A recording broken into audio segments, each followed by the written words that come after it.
Komið í sæl.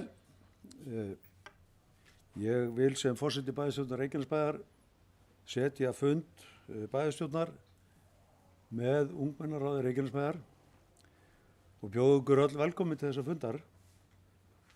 Þetta stór og mikill fundur, það eru 10 ár frá því að ráðið var stofnað og þetta hefur verið, það var mikil lyftistöng að stofna þetta ráð og búa til möguleika á samráði bæjarstjórnar við ungmenni þessa sveitafélags.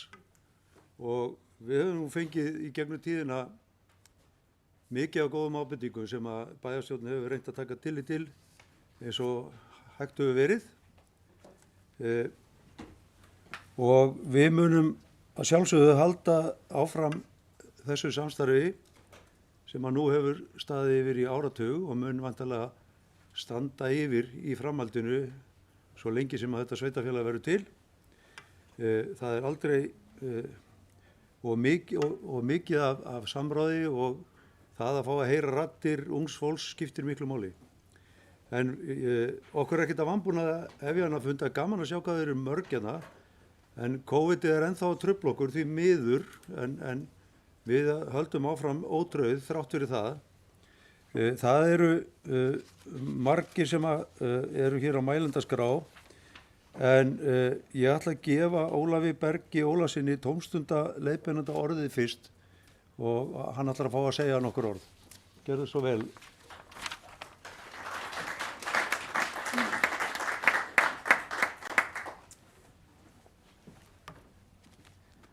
Já, eins og Guðbrandur sagði, þá er merkisdagur í dag, því að í dag er 10 ára afmæli ungmennaráðsins og ungmennaráðið hefur áorkað miklu á þessum 10 árum, meðal annars að fá sálfræðiþjónustu í framhaldsskólann, fjöruma skuttlarinn sem stendur vaktina hjá okkur, opnunartími sundlagrinnar er eitt af því sem að ungmennaráðið hefur barist fyrir lengi og hefur breyst, fjármálafræðsla, bætt aðstæði fyrir júdó og bardaíþróttir, ungmennagarðurinn og svo miklu meira.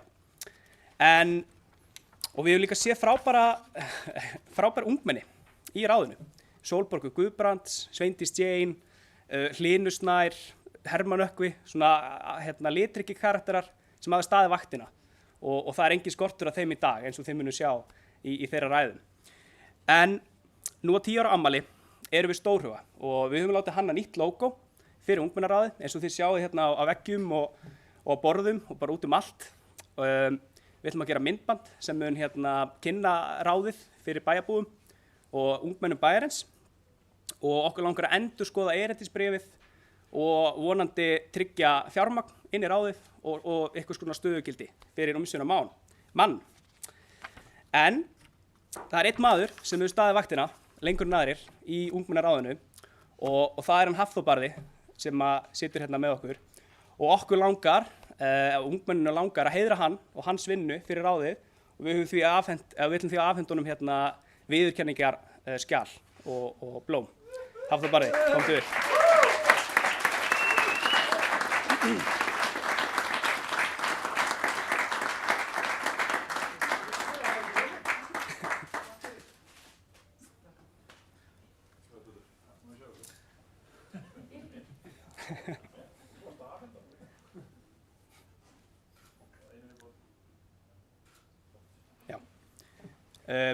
Já, en meira ætlaði ég ekki að segja og Guðbrandur, ég ætla bara að leyfa þér að klára. Takk fyrir. Takk fyrir þetta. Gaman að það sé verið að meta störf starfsmanna Reykjanesbæjar og Hafþór hefur verið betri en enginn í þessu. En fyrstur á mælendaskrá fyrir hönd nemenda er Jón Garðar Arnarsson sem er varaformaður nemendaráðs Akurskóla. Gerðu svo vel, Jón Garðar.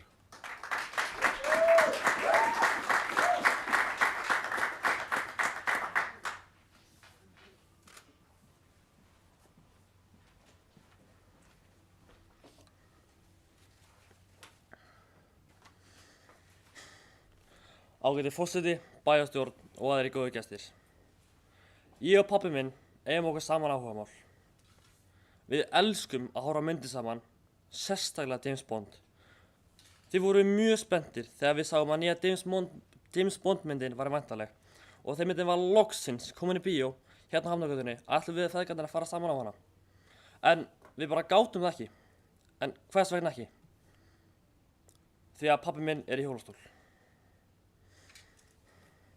Ég veit að mörg ykkar vita hver pabbi minn og fyrir ykkur sem vita ekki hver hann þá heitir hann Arnar Helgi Lárusson og hreyfihamlaður frá brjósti og niður og hann búinn að vera að berjast fyrir aðgengi fyrir fólk í hjólastól í ég veit ekki hvað mörg ár. En hvað þýðir það að pabbi minn sé í hjólastól? Það þýðir til dæmis að hann kemst ekki einu sinni á helminginn af stöðum á Hafnargötunni meðal annars bíóið og ég veit að svo tala var mikið lægri áður en að pabbi minn byrjaði að berjast fyrir aðgengi hér í Reykjanesbæ. En af hverju þarf pabbi minn að berjast fyrir því að komast með mér og fjölskyldunni minni á veitingastæði en pappar vina minna geta bara farið inn og panta sér að borða? Á það ekki vera sjálfsagt mál að við fjölskyldan getum farið saman út að borða hér í Reykjanesbæ? Á það ekki vera sjálfsagt mál að við pabbi getum farið saman og James Bond í bíó í Reykjanesbæ? En hvað hægt að gera? Jú, það var nú kannski bara fínt að byrja á því að fara til lögum því það skylda að allir staðir séu aðgengilegir fyrir alla. Og eins og gerði með til dæmis liftuna í Fjörumum ef eftir að kalla það þá hún var sett upp og í engu samráði við neitt sem myndi nota liftuna og ég bara að spyrja starfsmenn í Fjörumum hversu oft þessi lift hafi verið notuð og ég get sagt okkur það að hún hefur aldrei verið notuð. Þannig að þegar þið ætla að gera eitthvað í þessu, talið þá við fólk sem ætlar að nota þessa aðstöðu því að þessi lifta í Fjörumum einfaldlega ónótæf og í raun eyðsla á pening. En að lokum vildi ég bara segja að ég ekki óskast eftir neinum sérréttindum fyrir mína fjölskyldu og aðra fjölskyldur sem með meðlum í hjólastól. Ég bara óskast eftir því að ég og fjölskylda mín getur notað sömu þjónustu og allir aðrir.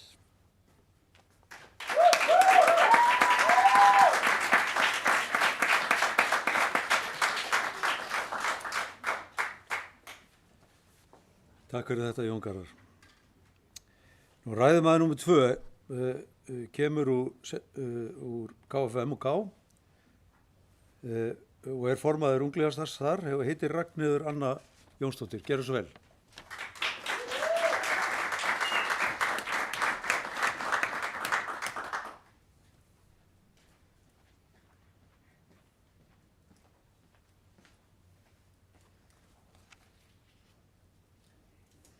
Kæri forseti, bæjarstjórn og aðrir góði gestir. Í stefnu Reykjanesbæjar kemur fram að bærinn fjölskylduvænn bær sem leggur áherslu á að börn fá að blómstra í fjölskyldum, skólum og tómstundum til að auka kraft samfélagsins. Ég hef áhyggjur af líðan barna í Reykjanesbæ, þar sem ég hef upplifað í mínum skóla að nemendur eru að kljást við kvíða og vanlíðan. Það styður vel við niðurstöðu rannsóknar greiningar frá febrúar 2021. Í þeirri könnun kom meðal annars fram að 21,9% stelpna í 8. til 10. bekk í Reykjanesbæ upplifa sig niðurdregna eða dapra. 16,7% stelpna upplifa að framtíðin sé vonlaus og 27,2% stelpna segjast eiga auðvelt með að láta hluti pirra sig. Frá febrúar 2020 til febrúar 2021 hafa tölurnar á þessum þáttum hækkað lítillega eða staðið í stað. Einnig kom fram í niðurstöðunum að aðeins 22,6% nemenda í 8. til 10. bekk meta andlega heilsuna mjög góða. 22,6%. Það þýðir að 1 af hverjum 5 nemenda meta andlega heilsu sína illa. Hvað finnst ykkur þessa tölu? Að mínu mati talan frekar lág og mikið áhugjefni. Í grunnskólum Reykjanesbæjar eru starfandi meðal annars kennarar og náms- og starfsráðgjafi. Í samtali við stjórnendur Heiðarskóla kom fram að vandi barna fjölþættur og því ættu þeir oft á tíðum erfitt með að gefa nemendum viðeigandi ráð. Þeir telja því mikilvægt að fjölga sérfræðingum með mismunandi fagþekkingu í skólanum til að hægt sé að bregðast betur við vanda barnanna. Ég legg til að grunnskóla Reykjanesbæjar hafi sérfræðinga með víðtæka fagþekkingu og því tel ég mikilvægt að hver skóli hafi félagsráðgjafa eða sálfræðing. Mikilvægt að þessi sérfræðingar séu staðsettir í skólanum svo að nemendur hafi aðgang á þeim á skólatíma og geti fengið viðtöl við þá þegar þeir upplifa þörf til að leita ráða. Einnig geti þessi aðilar tekið að sér ýmis hópastörf til að vinna með félagsleg samskipti á milli nemenda og takast á við eineltismál í skólanum. Á þennan hátt frekar hægt að mæta þörfum nemenda og styðja við andlega líðan þeirra sem svo mikilvægt til að þeim líði sem best. Mikilvægt er að bregðast strax við vanda og vanlíðan nemenda, en í því felst ávinningur fyrir bæði nemendur og sveitarfélagi til framtíðar. Kæra bæjarstjórn, ég treysti því að þið ákveðið að fylgja ykkar eigin stefnu sem þið segið að börnin séu mikilvægust. Ég treysti því að þið setji þau í fyrsta sæti og skoði leiðir til að auka fagþekkingu sérfræðinga í grunnskólum Reykjanesbæjar. Takk fyrir mig.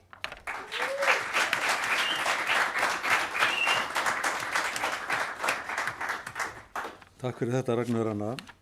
Og þá er ræðumaður númer 3 Natalía S. Björnsdóttir sem er formaður nemendafélags Háleitiskóla. Gerðu svo vel.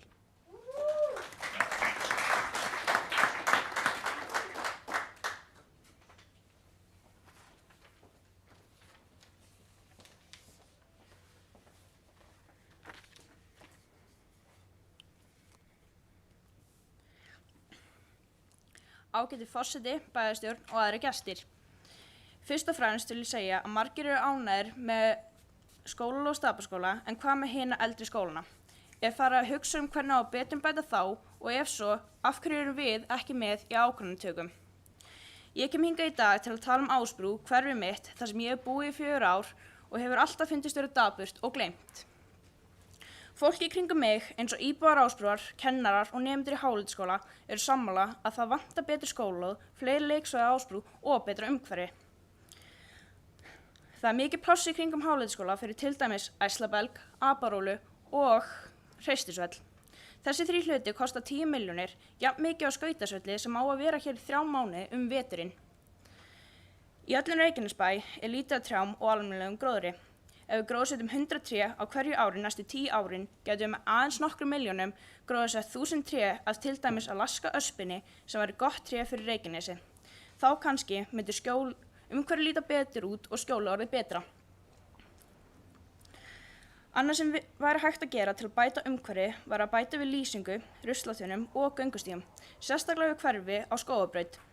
Þar sem það er ekki neinn göngustígur við götuna og margir krakkar sem búa þar niðri þurfa þá að labba á götunni eða í grasinu sem skapa mikla hættu fyrir vegfarendur og ökumenn. Að því sögðu þurfa næstkomandi kynslóðir að vera spurð þeirra skoðana og vera í ykkar huga þegar ákvarðanir eru gerðar Reykjanesbæ. Sérstaklega þar sem við erum framtíðin og allar ákvarðanir sem þið taki í dag hafa áhrif á okkur á morgun. Takk fyrir mig.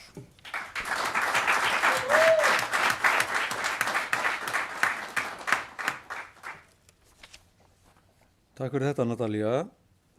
Þá er komið að ræðumanni númer 4 sem að þessu sinni er Ísabella Auður Matthíasdóttir og hún er varaformaður nemendaráðs Háleitiskóla. Gerðu svo vel.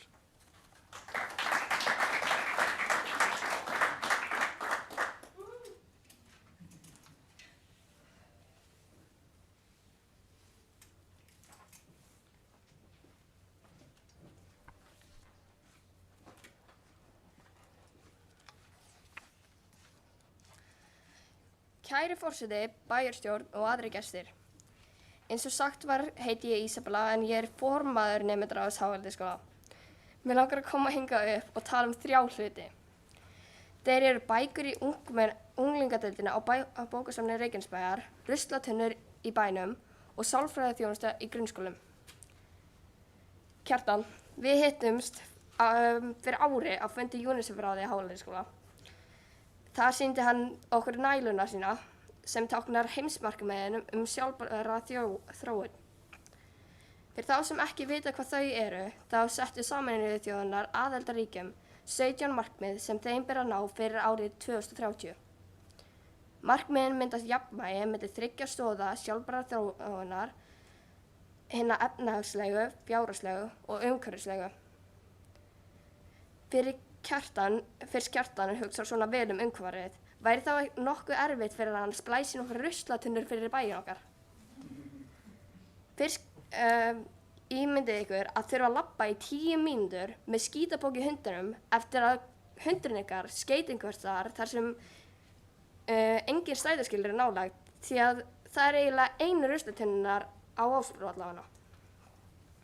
Með fleiri ruslatunnum getum við meðal annars uppfyllt markmið númer 15 líf á landi sem felur í sér að vernda, endurheimta og stuðla að sjálfbærri nýtingu vistkerfa á landi.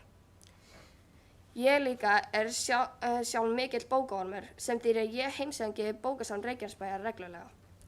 Ég með TikTok en þar inni sé ég helling af nýjum bókum sem mig langar að lesa.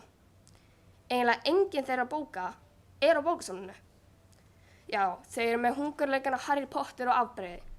En afsakið, Harry Potter kom út árið 1997, hungurleikanar árið 2008 og afbrigði árið 2011. Vitið þið hve oft ég hef fengið mömmu til að keyra mér á bókasafni eða sitja í strætó í hálftíma og sem bara ekki fundið bókinu sem mig langar að lesa. Ég eiginlega hætt að nenna að fara á bókasafnið lengur því ég veit að ég mun ekki finna bókina sem næst á bókalistanum mínum. Þess vegna ég byrjað að kaupa mér bækur frekar að nota bókasafnskortið sem ég búin að borga fyrir. Af hverju að búa til einhver verkefni til að vekja áhuga krakka á lestri eins og skólaslit en hafa svo ekki almennilegt lesefni fyrir krakkana? Ég held að fólki sem vinnur á þessu blessaða bókasafni sé hrætt við að hafa enskar bækur í unglingadeildinni og þess vegna hafi það engar nýjar bækur því að það ekki búið að þýða þær. Ef bókunum fjölgað, gæti verið að einhver unglingur fái kannski einhver vin sinn til þess að lesa uppáhaldsbækurnar sínar og þar með fara fleiri á bókasafnið þegar vinurinn líka orðinn bókaormur. Reykjanesbær væri að græða miklu meira á bókasafninu því að fleiri einstaklingar væri að fara á það, fá lánaðar bækur og kaupa fleiri bókasafnskort. En á endanum vil ég fara í aðeins þyngri mál. Mér finnst að allir grunnskólar í Reykjanesbæ ætti að hafa í það minnsta einn sálfræðing eða ráðgjafa sem krakkarnir gætu talað við. Fyrir tveimur árum lenti svo illa á að faðir minn framdi sjálfsvíg. Ég sjálf hef aldrei verið mikið fyrir að tala tilfinningar mínar, en ég á 2 systur sem einnig voru að fara í gegnum föðurmissi. Þær leita oft til mín sem elstu systurina með vandamál, en máli bara ég hef ekki öll svörin. Við vorum allar í það minnsta 1 tíma til sálfræðings, en ekki fyrir en eftir nokkra mánuði að bíða biðlista.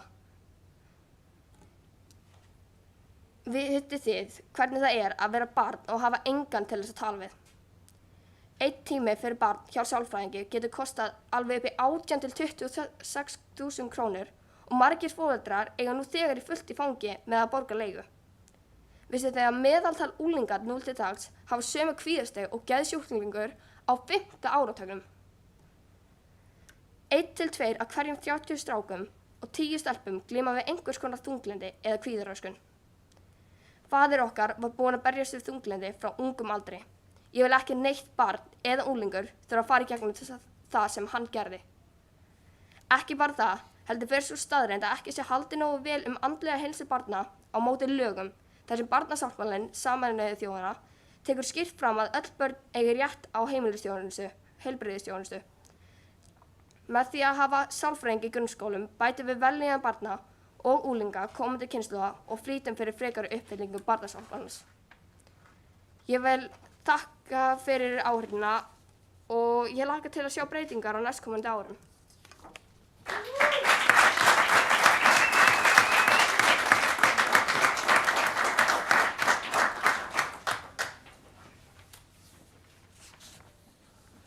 Takk fyrir þetta, Ísabella.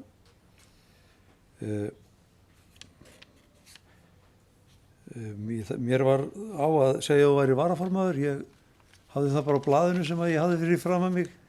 Einhver mistök á sér stað þarna, en ég biðst velvirðingar á því. En númer 5 númer 5 sem ræðumaður Hermann Borgar Jakobsson og hann formaður nemendafélags Akurskóla. Gerðu svo vel.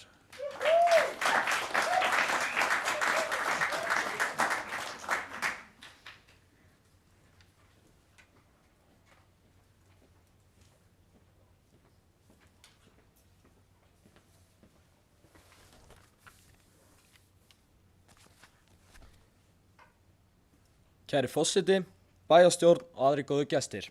Eins og kom fram heiti ég Hermann Borgar, en í dag ætla ég að tala mikilvægi þess að fá hverfisfélagsmiðstöð inn í Njarðvík. Ég hef heyrt mikið af því að krakkar á mínum aldri inn í Njarðvík sé ekki að nota félagsmiðstöðina sína því það er of langt í hana og erfitt að nálgast.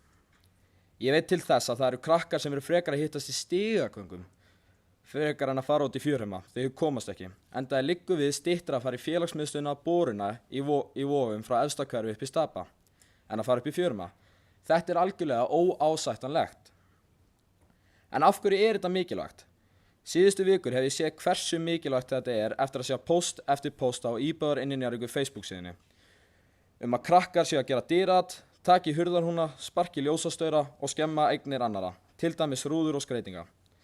Að þau séu að gera þetta til að skemmta sér segir okkur það að það sé bara ekki nægilega mikið að gera fyrir krakka úlingsaldri, því miður. Og því miður fara krakkar í það að eyðileggja. Svo er það að 70% þeirra krakka sem mæti í fjörheima er í skólanum sem eru næst henni. Það er minna en 30% sem mæti í fjörheima sem eru úr Njarðvík og Ásbrú. Og það er ekki nægilega gott. Ég er með eina lausn á því hvernig er hægt að framkvæma þetta núna strax á næsta ári. Til dæmis er ekki verið að nota safnarheimili hjá Njarðvíkurkirkju mikið og það væri hægt að nota eða leigja það utan þetta. Því það þyrfti ekki að gera mikið í kringum þetta nema að kaupa tölvu, sjónvarp, sófa og hátalara og fá starfsfólk frá fjörheimum. Svo hef ég heyrt það að þið séu að pæli að gera félagsmiðstöð í Stapaskóla, en fyrir utan það að það eru nokkur ári í þá framkvæmd að mínu mati myndi það ekki ganga eins vel og það væri félagsmiðstöð fyrir utanskóla, eins og fjörheimar miðsvæðis í Njarðvík, vegna þess að þá myndi Akurskólakrakkarnir ekki sækja jafn mikið í hana og Stapaskólakrakkarnir því hún er hluti af Stapaskóla. Ég vil enda því að segja að það verður ekki farið í þetta fljótlega þá stefnir mjög hættulega stuði inn í Njarðvík vegna þess að það er engin öruggur staði fyrir okkur að hittast á eða slaka. Takk fyrir mig.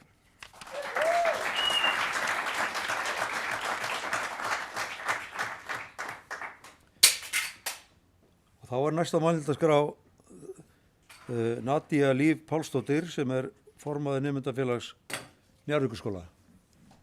Gjörðu svo vel.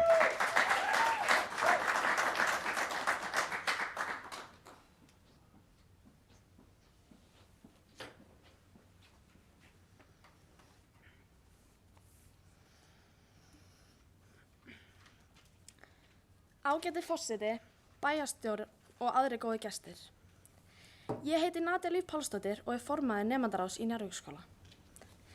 Það sem ég langar að ræða hér í dag er mismunun nemendaráða í skólum Reykjanesbæjar og ætla ég að taka minn skóla sem dæmi. Það virðist vera að nemendaráð séu ekki að fá sömu tækifæri til að halda viðburði á og utan skólatíma. Því langar mig að spyrja ykkur, eiga ekki allir rétt að fá sömu tækifæri? Á ekki jafnt yfir alla skóla að ganga? Ég meina, hver vill bjóða sig fram í nemendaráð sem fær ekki að gera neitt? Mér langar að þessu verði breytt. Það virðist vera að Njarðvíkurskóli fái færri tækifæri en aðrir skólar til að halda viðburði sem myndi geta skila nemendaráðinu góðu orðspori og nemendum skólans ánægju. Við í nemendaráðinu þurfum að eiga fyrir því að gera eitthvað fyrir skólan, en ef við getum ekki safnað með því að halda fleiri viðburði, hvernig eigum við þá að fara að? Ég er búin að tala við aðra formenn nemendaráða í öðrum skólum og það er eins og þau fái meira traust og leyfi frá sínum stjórnendum. Ég sem formaður ber ábyrgð á nemendaráðinu í mínum skóla og þetta setur mig í mjög leiðilega stöðu. Ég vil ekki að nemendarnir hugsi að í okkar skóla sé allt ömurlegt þegar kemur að þessum málum. Því þau horfa á aðra skóla gera svo miklu meira. Þau kenna mér og halda að ég sé ekki að gera neitt sem er ekki satt. Því máli er að við fáum svo sjaldan leyfi fyrir nýjum og skemmtilegum uppástungum. Þessu þarf að breyta og þess vegna langaði mig að koma þessu hér á framfæri til að geta tekið þetta lengra og fá útskýringu á af hverju þessi mismunun sé að eiga sér stað. Þetta mál þarf að komast upp á borð til að nemendaráð í mínum skóla styrkist og félagslífi sé meira. Það vill enginn að börn sín sé í skóla þar sem félagslífi er ekki að besta af því að nemendaráði fær ekki leyfi til að breyta til og hrista upp í hlutunum. Nú er ég að koma á minn fyrsta fund og er mjög kært að sjá breytingar í þessu í mínum skóla. Við þurfum að fá meira traust og fjármagn frá stjórnendum skólans. Mér þætti mjög leiðilegt að koma á næsta fund og þurfa að ræða sama efni aftur. Takk kærlega fyrir að hlusta og vonandi getum við lagað þetta í sameiningu. Takk fyrir mig.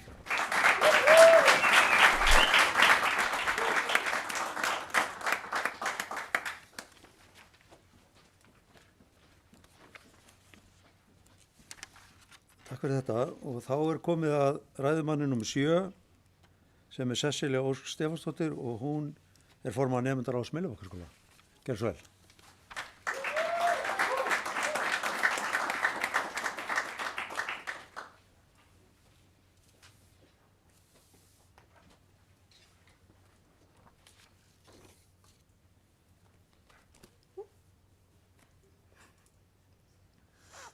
Kæri forseti, bæjarstjórn, samfélagi mínir í ungmennaráði og aðri gestir, komið þið sæl.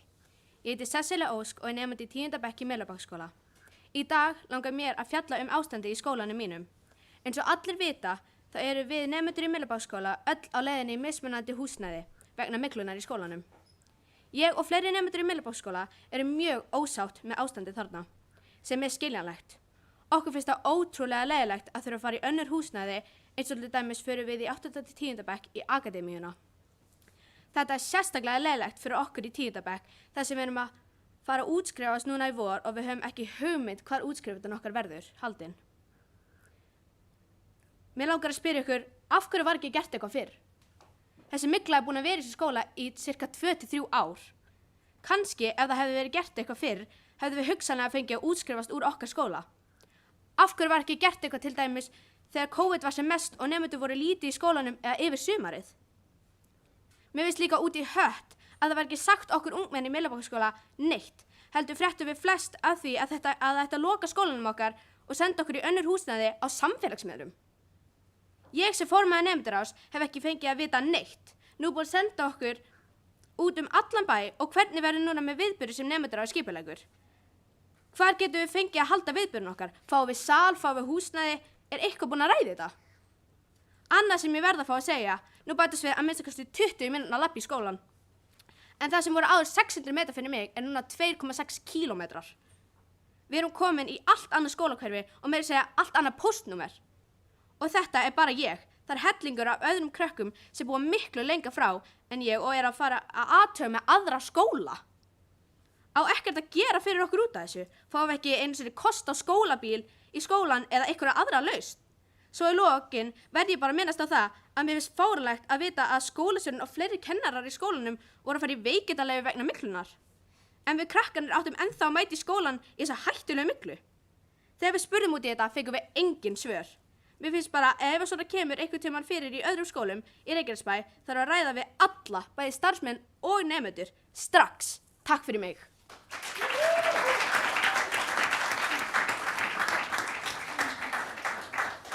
Takk fyrir þetta.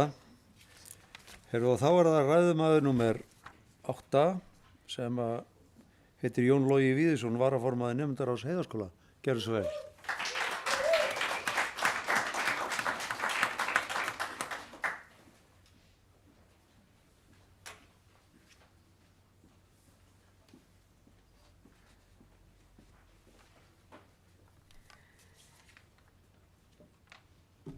Kæri forseti, bæjarstjórn og aðrir frábæri gestir. Í dag vil ég ræða við ykkur svokallað chill-svæði á skólum allar skólar Reykjanesbæjar og einnig umferðarljósin í bænum. Chill-svæði væri svo strætóskýli læginu nema dálítið stærra og aðeins meira lokað.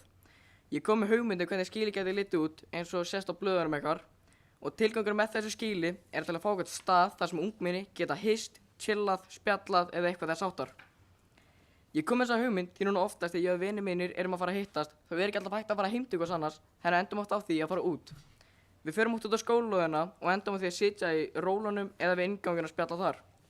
Það er alveg fínt, nema vandi við það er kuldinn, rigningin og sérstaklega rokið. Ég skora ykkur, kæra bæjarstjórn, að ímyndi ykkur að þið sé að fara að funda öll saman og að þið þurfa að sitja á kaldri jörðinni í íslenska veðrinu. Það er ekkert svakalega skemmtileg ímyndun, en það er nákvæmlega sem við ungmennin gerum. Það væri geggjað að geta farið inn í eitthvað eins og skýli sem að geta venda maður frá veðrinu í stað þess að þurfa að sitja í blautum rólum eða við innganginn. Þetta skýli myndi halda inn í smá hita og svo auðvitað vindinum og rigningunum úti. Ég held að vera mjög þægilegt að hafa þetta, sérstaklega ef þetta væri á skólum allar skólar Reykjanesbæjar og ég vona að við munum geta gert þetta. Seinni hluturinn sem ég verð til að ræða við ykkur eru umferðarljósin í bænum. Þau eru öll tímastilt og það er ákveðin vandi í því. Ég, eins og margir aðrir, hefur lent í því að það sé vera að skutla mann á æfingu eða einhvert annað og maður lendi til dæmis á rauðu hjá gatnamótunum hjá krambúðinni. Maður kíkir í kringu sig og maður sér að séu engin bílar að koma úr hliðargötunum. Síðan kemur grænt, maður keyrir hringbrautina og maður lendir aftur á rauðu og aftur engin bíl að koma hliðaráttunum. Síðan kemur aftur grænt, maður keyrir framhjá, maður sleppir við rautt ljós hjá gangbrautarljósunum hjá Myllubakkaskóla en svo lendir maður aftur á rauðu hjá gatnamótinu með apótekinu. Ég veit ekki með ykkur en ég væri helst til að hafa umferðarstilt umferðarljós. Bæði til að spara tíma, minnka umferð og maður spara það að þurfa ekki að hlusta á föður sinn kvart undir umferðarljósunum í hvert einasta skipti sem maður lendir á rauðu og engin bíl að koma hliðarátt. Ég veit að Reykjavíkurborg er búin að vera að breyta tímastiltum umferðarljósum í umferðarstilt umferðarljós síðan 2006 og hefur það gengið mjög vel með það sem ég hef lesið. Af hverju getum við ekki breytt ljósunum sem eitt af stærstu bæjum Íslands með 1000 íbúa og nokkuð mörg umferðarljós? Ég veit ég sé ekki eini sem finnst að mætti betur bæta þetta og ég vona að það verður gert í þessu. Takk fyrir mig.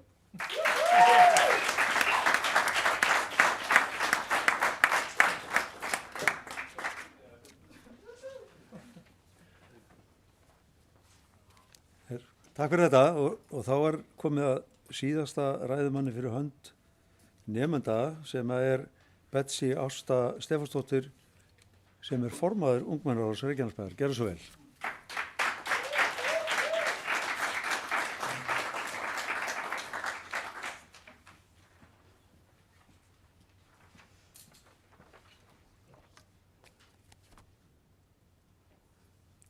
Ágæti forseti, bæjarstjórn og aðri góði gestir. Eins og hefur komið fram þá heiti ég Betsy Ásta og ég er formaður Ungmennaráðs Reykjanesbæjar. Núna er þetta 3. árið mitt í Ungmennaráðinu og er þetta því 5. bæjarstjórnarfundur minn. Því ætti ég mögulega að vera kunnulegt andlit fyrir einhverjum ykkar. Hins vegar hef ég náð sára litlu í gegn á öllu mínu gengi í Ungmennaráðinu. Ég hef talað strætókerfið á seinustu 4 fundum og það er ennþá ekkert að gerast í þeim málum. Mér finnst það gjörsamlega óviðunnandi. Það er vel vitað að hringurinn sem tekið var í notkun í byrjun árs 2020 olli nokkuð miklu ósætti í bænum og þá sérstaklega hjá íbúum Innri-Njarðvíkur. Ég bý til dæmis lengst inn í Innri-Njarðvík og eftir að breytt verið nýja hringinn þarf ég að leggja af stað það við 10 mínútum fyrr í skólan. Þótt það virðist ekki hljóma eins og langur tími, þá breyta 10 mínútur heilmiklu fyrir marga. Ég á lítinn bróður sem fæddist með fæðingagalla í löppunum og ég sé ekki fyrir mér að hann mun eiga mjög auðvelt með það að þurfa að labba í 10 mínútur á hverjum degi bara til þess að geta komist annaðhvort í skólan eða á æfingar. Það eru margir fleiri hópar sem þetta hamlar, eins og til dæmis aldraðir, hreyfihamlaðir og ung börn. Það er líka út í hött að strætó gangi aðeins frá 10 til 7 á laugardögum og hann gengur ekki eins og á sunnudögum. Hvað eiga börnin að gera sem eru á æfingum á sunnudögum og hafa engan í kringum sig sem getur skutlað þeim? Nei, í alvöru, hvað eiga þau að gera? Ég krefst þess að þið náðu þessu máli aftur upp á borð vegna þess að þótt að margir haldi að það sé búið að taka þetta mál í sátt, þá er það bara því miður alls ekki rétt. Önnur spurning. Voru einhver ungmenni spurð áður en breytingarnar voru gerðar? Vegna þess að ég persónulega var í Ungmennaráðinu þegar þessar breytingar tóku í gildi og ég man ekki eftir því að eitthvert okkar hafi verið spurt. Í lokin langar mig að ræða hvað minnst frábært að verið sér loksins að fá ungmenni í allskins stýrihópa í bænum og fáum við loksins að koma okkar hugsunum og skoðunum á framfæri. Ég vil þó fá að vita hver ákvað það að minn tími væri ekki jafn mikilvægur og tími fullorðins einstaklings sem er að vinna sömu vinn og ég. Vegna þess að ég er ekki að fá greitt fyrir sömu fundi og fullorðnir einstaklingar eru að mæta á. Getur einhver svarað því? Vegna þess að ég samþykkti aldrei að þetta væri sjálfboðastarf. Þið talið alltaf að þetta séu skemmtilegustu fundinir en af hverju hlustið þá svona lítið á okkur? Af því það er vel vitað að við ungmennin erum ykkar framtíð og þess vegna krefjustu þess að það verði hlustað á okkur.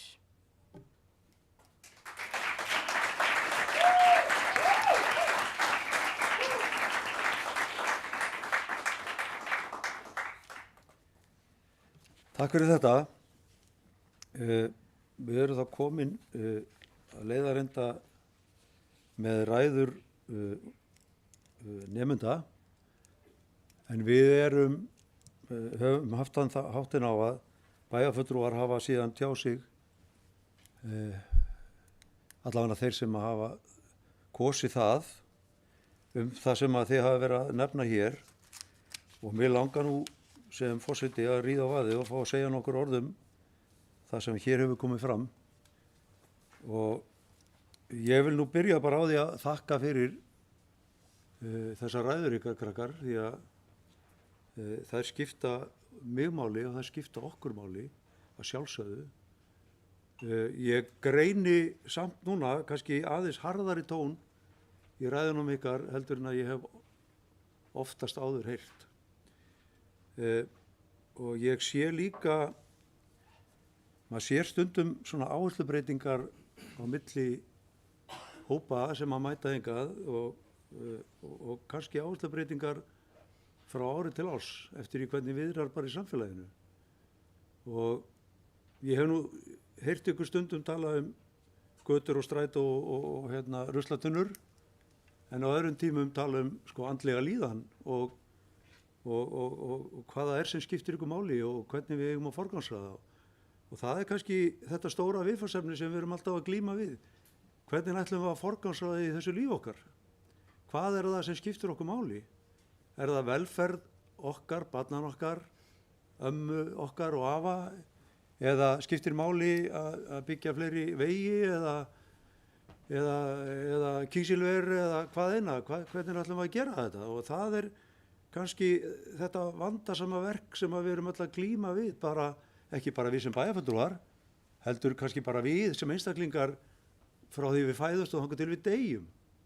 Við erum endalaust að reyna að forgangsraða þannig að við gerum sem best við lífið okkar, fyrir okkur sjálf, börnin okkar, foreldra og meðbræður. Þannig að þetta er bara stóra spurningi sem við erum alltaf að kljást við.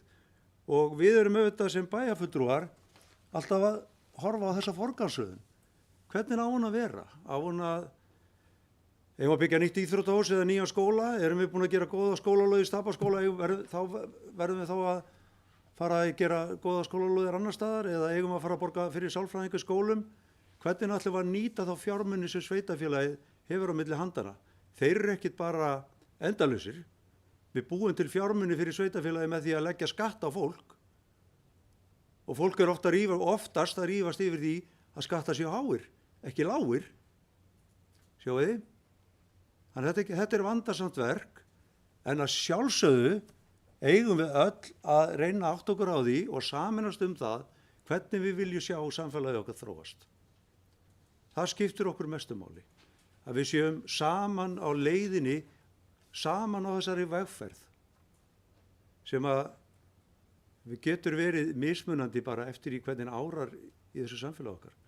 COVID hefur truflað okkur verulega og það að horfa til þess að við séum að sjá sko andlega líðan ungmennan okkar fara á verri veg, það auðvitað bara sorglegt að vita til.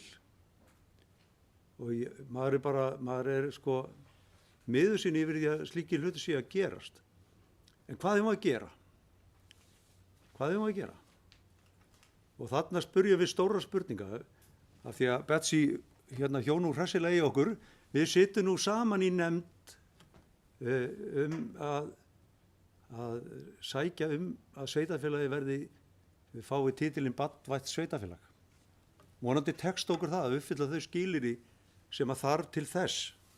Við erum líka eigum von á því að ráðherra, barnamálaráðherra komi nú í gegn svokölluðu farsældarfrumvarpi sem að snýra börnum og hvernig eigi að meðhöndla þau og hvernig eigi að takast á við þau vandamál sem koma upp með ungt fólk. Þarna erum við á einhverju vegferð, sameiginlegri vegferð sem mun skipta ungmenni miklu máli til framtíðar.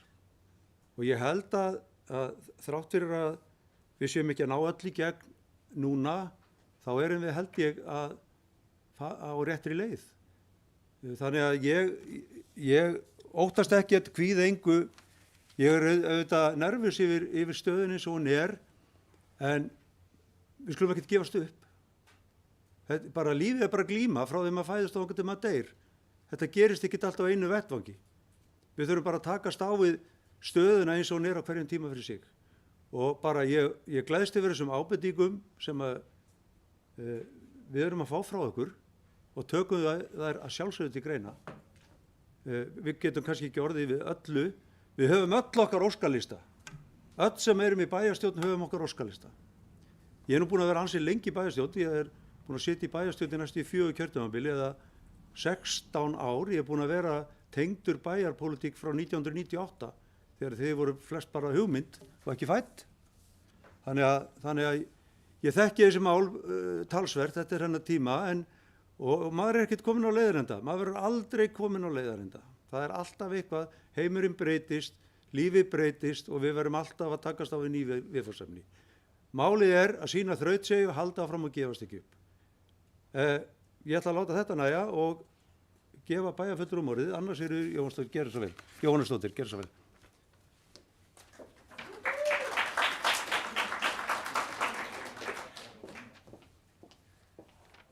Bæjarstjórn, nemendaráð og gestir, bara kæra þakki fyrir frábæra ræður. Hver að fætur öðrum sem komin upp, ég hugsaði bara, voru þau öll bara nýkomin að deil Carnegie-námskeiði. Þið er klárlega framtíðina fyrir ykkur og ég er alveg viss um það að mörg ykkar verða komin bara í bæjarstjórn eða aðra nefndir hérna eftir nokkur ár. Það er alveg klárt mál. En ég er búin að hitta ykkur nokkur sinnum, ég er sérst á 4. ári og ég er bæjarfulltrúi fyrir hönd Sjálfstæðisflokksins og þetta er sérst fyrsta kjörtímabili mitt, ekki það 3. eða 4. eins og hjá Bubba. En mér finnst svona eins og hann Bubbi talaði um hérna rétt áðan að það voru svona alltaf kröftuga ræður.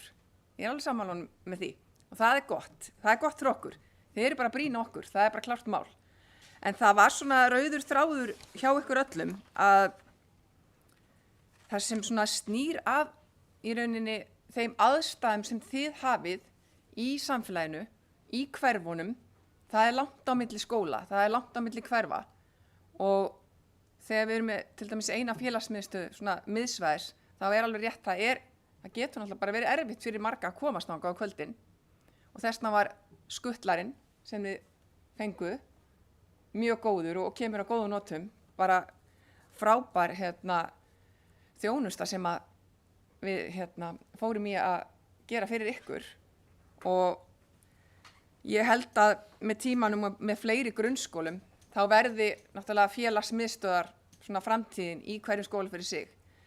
En svona í gegnum ræðurnar þá var oft svona farið í andlega líðan og svona fleira sem tengist börnum og ungmennum og það held ég að sé rauninni líka það að vera með frábæra aðstöðu í sínu hverfi eins og það kom fram hérna áðan að þú ert ekki að flækjast einhvers staðar þar sem átt ekki að vera. Þú veist, stigagangi einhvers staðar, þú veist, að hanga þar einhvers staðar að þú hefur ekki aðstöðu. Það endar alltaf á svona einhvern veg sem að kannski ætlaði ekki að fara, þú veist, brjóta rúður eða gera dýrat eða eitthvað sem að einhverjum íbúum í því hverfi líkar ekki við að sjálfsögðu. Þannig að það skiptir máli þar sem ykkar skóli er að þið hafa aðstoða kvöldin til að hittast bara eins og var nefnt áðan, það gæti bara þess vegna verið eitthvað annað húsnæði heldur í skóli sjálfur. Safnaðarheimili við Njarðvíkurkirkju, mest það bara frábær hugmynd.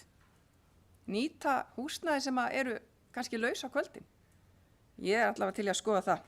Allavega að vera sveigjanleg og koma til móts við ykkur. Það er númer 1, 2 og 3. Svo fannst mér svona, það kom fram í 2-3 ræðum eins og Hermann og Jón Logi og fleiri, þú veist, að það er þetta bara hver getum við farið, hvar megum við vera og hvernig okkur líður. Það er svona rauði þráðurinn í gegnum þetta og það er svona bara brýning á okkur í bæjarstjórn. Ef að við segjum í okkar stefnu, börnin mikilvægust, þá verðum við að hugsa hvað er mikilvægt fyrir þau. Það er aðstæðan og það er þjónustan, aðgengi að þjónustunni sem þið eru óska eftir. Annaðhvort inn í grunnskólanum eða FS, eins og sálfræðiþjónustan þar sem er frábær og gott að hún er nýtt mikil aðsókn í hana. Þannig að mér finnst þetta bara frábært. Kæra þakkir.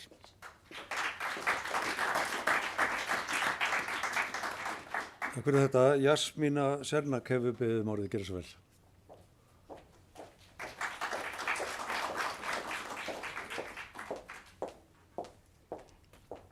Já, góðan daginn, kæri forseti og bæjarstjórn og ungmennaráð.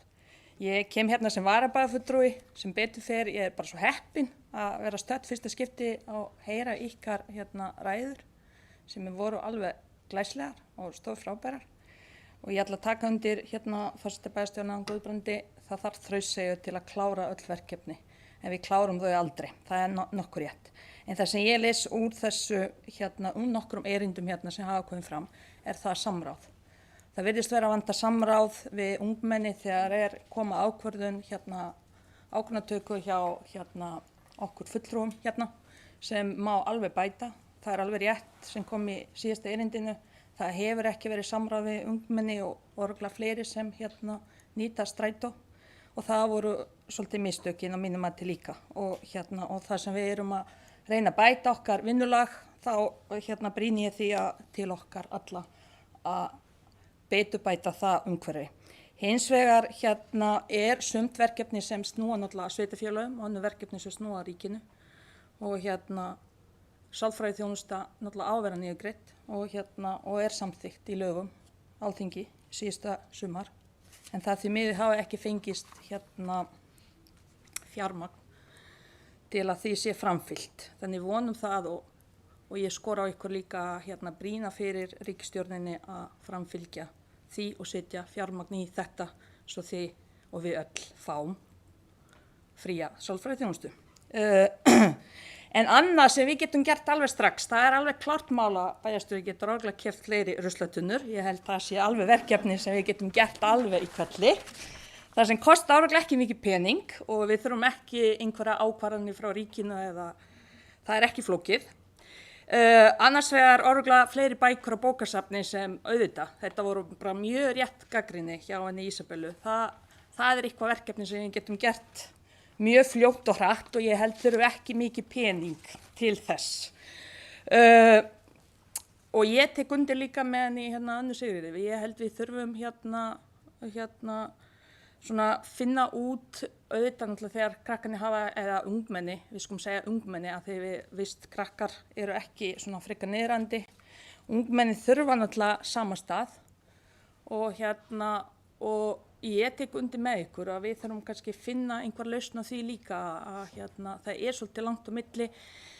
Reykjanesbær er stækkandi sveitarfélag og við þurfum fleiri úrræði á því sviði. Þannig en ég vildi bara segja ykkur að mér finnst alla ræður bara mjög áhugaverðar og mikil brýning fyrir okkur og þó ég nefni ekkert öll á nafn þá hafa allir bara til síns máls eitthvað að segja og færa rök fyrir því sem er bara alveg frábært.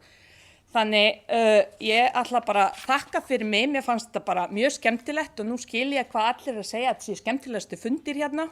Þegar klárlega einn af skemmtilegustu fundum sem ég hef setið í minni tíð og þetta er mitt svona fyrsta kjörtímabil sem varabæjarfulltrúi. Takk fyrir. Takk fyrir þetta. Það eru 3 bæjarfulltrúar sem hafa óskað eftir að fá að taka til máls og ég veit að bæjarstjórinn vill örugglega fá að segja eitthvað. Ég vil bara minna á að klukkan er 10 mínútur í 5 og bæjarstjórnarfundur hefst á að hefjast nákvæmlega klukkan 5. Þannig að biðja fólk að stytta mál sitt. En næstur er þá Jóhann Friðriksson, gerðu svo vel.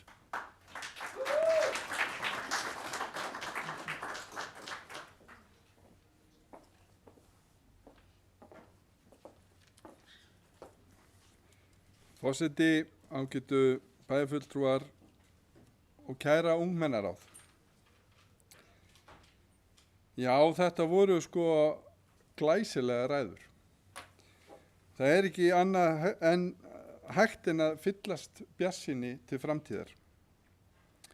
Ég held að þeir bæjarfulltrúar sem eru að hugsa sér að fara í kosningar í maí þurfa nú bara að passa sig á sumum sem eru hérna inni vegna þess að þvílík mælska og gríðarlega góður hugmyndir sem koma hérna fram. En það er ýmislegt í málflutningi ungmennaráðs sem hægt er að taka strax til sín sem bæjarfulltrúi. Það sem að mér er þó efst í huga eftir þessar frábæru ræður er þessi kjarkur. Þessi kjarkur til þess að ræða mál sem oft á tíðum hafa verið erfið til umræðu í samfélaginu. Og fyrst ber að nefna andlega líðan, sem að í mínum uppvexti var bara ekkert rætt, hvorki að ungu fólki né þeim sem að eldri voru. Þetta er búið að breytast, bæði meðal minnar kynslóðar og ekki síst ykkar. Þetta er skref í rétta átt. Þetta þýðir það að það er ekki feimnismál að tala það hvernig okkur líður. Við í Reykjanesbæ settum hér á laggirnar lýðheilsuráð, meðal annars til þess að huga að andlegri líðan ungs fólks og bæjarbúa í heild sinni. Það er stórt skref.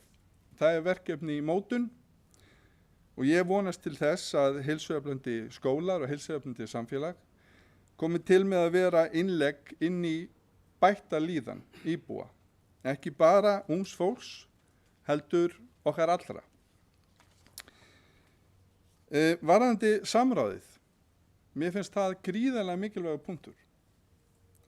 Og það hafa verið stigin stór skref af hálfu sveitarfélagsins og ríkisins líka að huga að samráði þeirra sem eru að nýta þjónustuna. En þetta er tiltölulega nýtilkomið líka, kannski nokkra ára gamalt. Hvort sem að það er fólk sem er á við fötlunarstríða, laga umgjörð sem að snýra að ungu fólki eða þeim sem að eldri eru. Amma og afi hafa líka kannski þurft að lenda í því að það er verið að taka ákvörðun þeirra líf án þeirra aðkomu. Þess vegna getum við öll litið í eigin barm.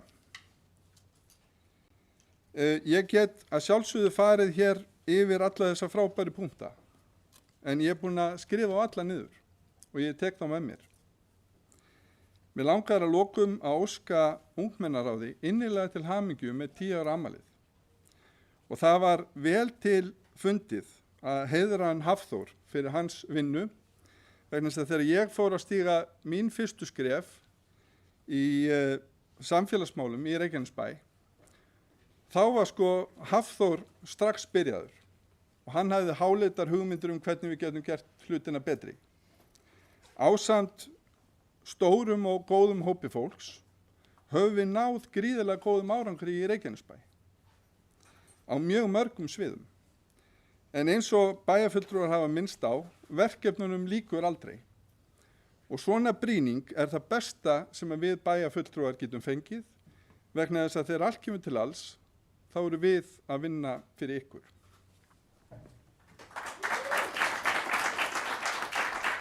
Takk fyrir þetta, Baldur Guðmundsson, gerðu svo vel.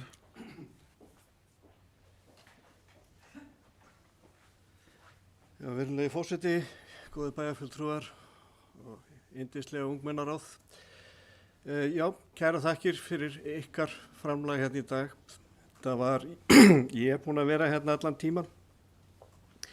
Ég er búinn að vera einna lengst af þessum bæjarfulltrúum sem hér eru, ásamt Guðbrandi, Þannig að þetta er sennilega 20, ég held ég hef ekki mistað af einasta ungmennaráðsfundi, þá var þetta 19. eða 20. fundurinn, Og ræðurnar hafa verið mjög misjafn málefni, en þau hafa sjaldan verið beittari en núna. Og hér fóru menn alveg með himinskautum og vitnuð í barnasáttmála og heimsmarkmiðin og hér er ekki bara slegið lágt. Það hérna er markmiðin háleit sem er mjög gott. Ég misti því miður af fyrstu 2 ræðunum held ég og þykir það leitt. En það sem ég heyrði var ég oftast bara sammála, en það skiptir ekki öllu máli. Það sem skiptir máli er að þið látið í ykkur heyra það, þið segið frá því sem að ykkur býr í brjósti, hvað brennur á ykkur. Og það eigum við líka að gera hérna í bæjarstjórn. Við eigum að geta komið hérna upp í pontu og talað það sem að brennur á okkur og það á ekkert að þurfa að skapa einhverja óvild. Þetta er bara verkefnin sem við viljum ráðast í. Það var eitthvað árið hérna sem að ég sagði við ungmennaráðið sem var bara með mjög kurteisa ræður og talaði hvað bæjarstjórn væri frábær og hvað væri margt gott og vel gert í bæjarfélaginu. Og ég sagði að sko þið mættu alveg vera hvassari sko, og bara segja hlutina eins og bara þetta blasir við ykkur og láti ykkur heyra. Þannig að ég get bara sagt eftir þannig fund, bang! Takk fyrir mér.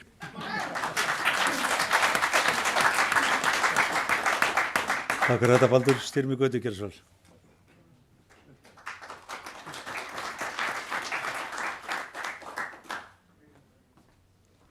Forseti, bæjarstjórn og gestir, ég vil byrja að óska ungmennaráð til hamingju með 10 ára afmæli sitt, stór áfangi og ég býst við að verði mörg stór afmæli hjá ungmennaráði Reykjanesbæjar næstu áratugina. Ef ég verð ennþá hérna þegar ég var orðinn jafngamall og Guðbrandur, þá verði ég hér að halda upp á 40 ára afmæli ungmennaráðs eftir 30 ár.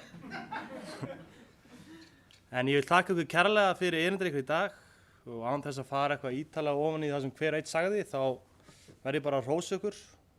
Gæðin í ræðum ykkar hér í dag og bæði viðfangsefnin sem þið tóku fyrir, sem og frammistaðan ykkar hér í pontu var til algjöra fyrirmyndar og það sést greinilega að það hefur farið mikil vinna í ræðunir ykkar. Þannig ég segi bara aftur takk fyrir og áfram þið.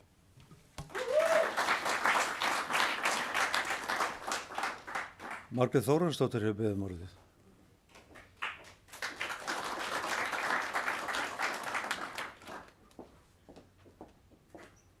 Virðulegi forseti og aðri viðstaddir, mér langar að segja nokkur orð og ég biðst innilega afsökunar á því hvað ég kem seint á þennan fund, en það nú bara vill þannig til að ég starfa sem flugfræði hjá Icelandair og við vorum í seinkun og ég á nú einungis 8 daga í frídaga í mánuði, þannig að ég reyna að stíla inn á það, en það gengur ekki alltaf upp. Þannig að mér þykir ofboðslega miður að ég hafi mistað öllum ræðum ykkar.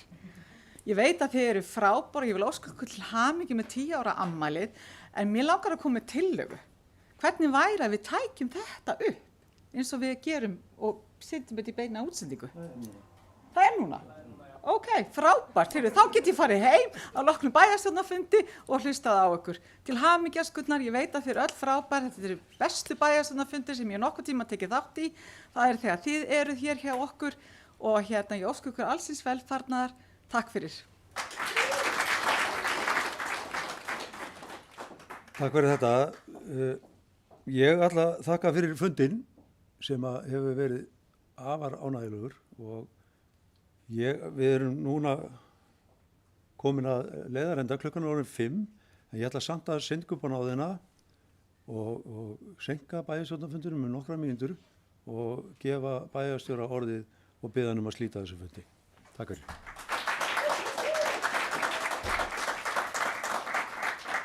Takk fyrir forseti, ágætu bæjarfulltrúar og ágætu ungmennaráð og gestir. Ég ætla ekki að tala einstakar ræður hér, það bara tíminn leyfir það ekki. En ég vil þakka ykkur fyrir skelegga ræður eins og aðrir sem þið hafi flutt hér í dag, frábært. Þið eru beittari en oft áður sem líka gott. Ég vil þakka Hafþóri Barða og óska honum til hamingju með viðurkenninguna sem hann fékk hér í upphafi fundar. Og Ólafi Bergi og Davíð Má fyrir þeirra störf með ykkur. Við erum heppin að hafa svona góða starfsmenn og leiðbeinendur sem að leiða ykkur áfram og ég er sannfærður að ykkur úr ykkar hópi, ef ekki mörg, eiga eftir að vera einhvern tíma í þessu ræðustól hér og láta í sér heyra fyrir samfélagið. Því eins og hér kom fram þá erum við að vinna fyrir ykkur og við erum að vinna fyrir íbúa, við erum að þjónusta íbúa og það er ekkert lítið gefandi starf, skal ég segja ykkur, þó okkur takist ekki alltaf að gera allt sem að allir vilja akkurat þegar að menn vilja. En hér eru kökur, sé ég, og ég var einmitt að spyrja herramennina því hvernig þeir hafa hugsað þetta. Þetta er kakamert ungmennaráði og við þurfum að hefja bæjarstjórnarfundi núna, þannig að ég ætla að biðja ykkur bara að leysa það einhvern veginn öðruvísi. Við getum ekki startað kaffisamsæti hérna á meðan að bæjarstjórnarfundurinn er. Því við erum að senda hann út og þurfum að halda tímaáætlun í því. Og bara takk fyrir og gangi ykkur vel í vetur í skólanum. Við sjáumst svo á öðrum fundi svona undir vorið einhver tíma og þá kannski sömu mál ef að þarf eða önnur og okkur þykir vænt að fá þessa brýninga frá okkur. Takk fyrir kærlega. Fundi slitið.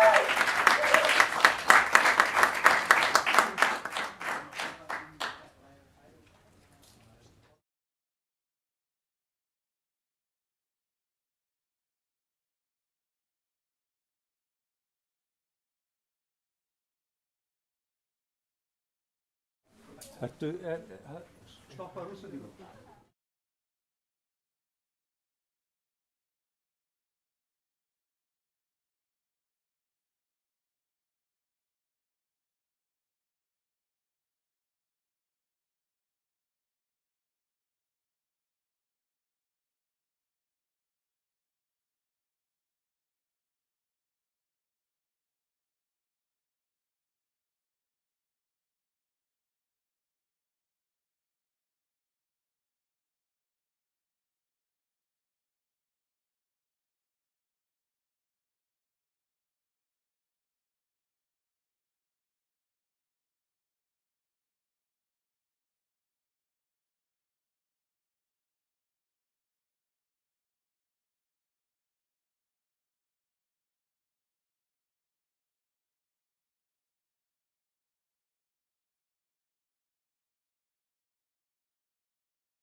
og 20. fundur bæjarstjórnar Reykjanesbæjar haldinn í Merkinesi Hljómahöll þriðjudaginn 16. nóvember 2021 klukkan 17 er hér með settur. Mættir eru bæjarfulltrúarnir Anna Sigríður Jóhannesdóttir, Baldur Guðmundsson, Ríkharður Ibsen, Halldóra Fríða Þorvaldsdóttir, Eydís Heinze, Guðrún Ösp Theódórsdóttir, Jasmína Sjernak, Margrét Þórarinsdóttir, Jóhann Friðrik Friðriksson, Styrmir Gauti Fjellsteð og Guðbrandur Einarsson, ásamt bæjarstjóra Kjartanum og Kjartansinni og Hrefnu Gunnarsdóttur sem ritar fundargerð. Það eru 4 mál á dagskrá fundarins en þau eru númer 1 fundargerð bæjarráðs frá 4. og 11. nóvember síðastliðinn, númer 2 fundargerð umhverfis- og skipulagsráðs frá 15. nóvember, númer 3 er fundargerð fræðsluráðs frá 4. nóvember og númer 4 er fundargerð velferðarráðs frá 10. nóvember. En áður en við göngum til dagskrá ágætu bæjarfulltrúar, langar mig til að segja ykkur frá því að bæjarstjóri vor, Kjartan Már Kjartansson, sat sinn 300. fund í bæjarstjórn Reykjanesbæjar þriðjudaginn 2. nóvember. Það er á síðasta bæjarstjórnarfundi. Fyrsti fundurinn sem Kjartan Már sat var 8. fundur sveitarfélagsins sem haldinn var 4. október 1994 og þann fund sat hann sem varabæjarfulltrúi Framsóknarflokksins. Kjartan kemur síðan inn sem aðalbæjarfulltrúi fyrir Framsóknarflokkinn árið 1998 og sat hann síðan sem bæjarfulltrúi kjörtímabilið 1998 til 2002 og 2002 til 2006. Á þessum tíma sat Kjartan 159 fundi sem aðal- og varafulltrúi, þar af 16 fundi sem forseti bæjarstjórnar. Kjartan var síðan ráðinn bæjarstjóri árið 2014 og sat sem fyrsta fund sem slíkur á 460. fundi bæjarstjórnar sem haldinn var 3. september 2014. Hann hefur frá þeim tíma setið 141 fund sem bæjarstjóri, kjörtímabilin 2014 til 2018 og frá 2018 til dagsins í dag. Kjartan er í dag að sitja sinn 301. fund í bæjarstjórn Reykjanesbæjar. Það er mikill fengur fyrir nýjan bæjarfulltrúa, fyrir nýjan meirihluta fyrir geði sem tók við á árinu 2014 að fá Kjartan Má til liðs við sig og hefur hann verið algjörlega ómetanlegur í starfi sínu sem bæjarstjóri. að hafa bæjarstjóra sem þekkir sveitafélagið sitt út og inn og tekur þátt í samfélaginu af lífi og sál er mikilvægt hverju sveitafélagi. Og þannig bæjarstjóri er Kjartan Már Kjartansson. Ég vil biðja bæjarstjóra að koma hérna til mín og þiggja frá okkur blómvönd af þessu tilefni með þakk fyrir mikilvæg störf í þágu sveitafélagsins okkar.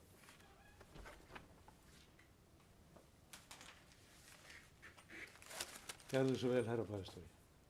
Takk fyrir, herra forseti. Takk fyrir hlý orð. Takk fyrir Guðrúði. Eigum ekki að klappa fyrir honum?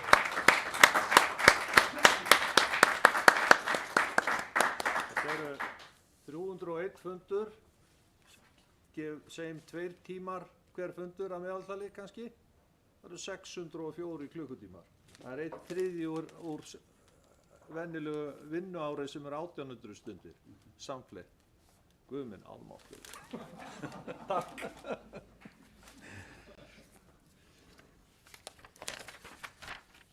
En ágætu bæjarfulltrúar, þá göngum við til dagskrár og tökum fyrir fyrsta mál fundarins sem eru fundargerðir bæjarráðs frá 4. og 11. nóvember. En áður en ég gef orðið laust fundargerðirnar vill forseti taka fyrir lið númer 2 úr fundargerð bæjarráðs frá 11. nóvember til sérstakrar afgreiðslu. Þarna er að ræða lið 13 frá fundi umhverfis- og skipulagsráðs frá 5. nóvember síðastliðinn og varðar úthlutunarreglur fyrir Dalshverfi 3. Samkvæmt fundargerð tók USK-ráðið undir þær áherslur sem framkomu í minnisblaði skipulagsfulltrúa Reykjanesbæjar og vísaði málinu til bæjarráðs.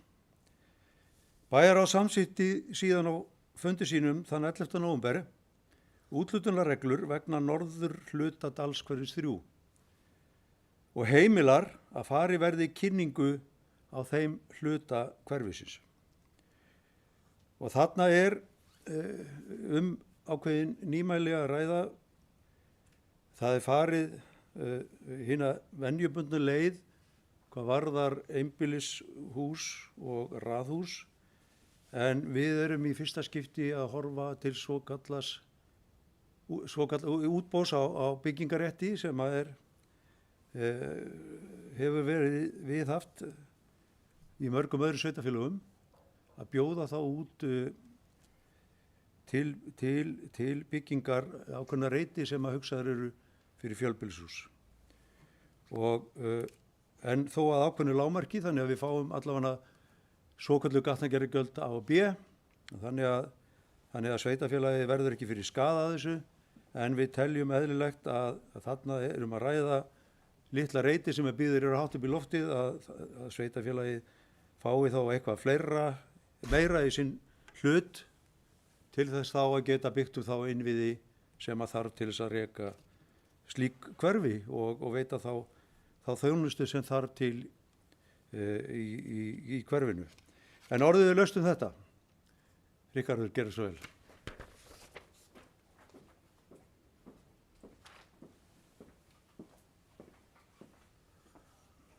Forseti, bæjarfulltrúar, já, einmitt að þessu máli, ég satt fund í umhverfis- og skipulagsráði þar sem að þetta minnisblað var lagt fram og það voru þó nokkuð miklar umræður ýmsa svona punkta í minnisblaðinu og ég gerði þar verulegar athugasemdir sem að menn tóku bara mjög vel í, meðal annars framkvæmdastjóri umhverfis- og skipulagsráðs og fleiri fulltrúar í ráðinu og þeir kannski lúta að því að við erum að tala 300 íbúa hverfi í Dalshverfi 3 og það eru einungis 4 einbýlishúsalóðir núna í fyrsta áfangunum, það er að segja í norðurhlutunum.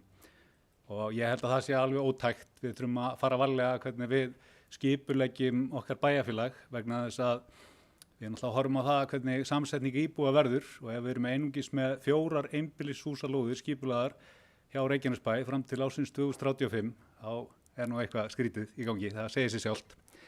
Þannig að við erum að horfa í samsetningu íbúa sem flytja til okkar, ef við erum ekki að hlúa þessu fólki sem að þarf til dæmis lóður fyrir einbýlishús, að þá getum við jafnvel mist íbúa líka. Þannig að ég gerði athugasemd við þetta sem var tekið undir.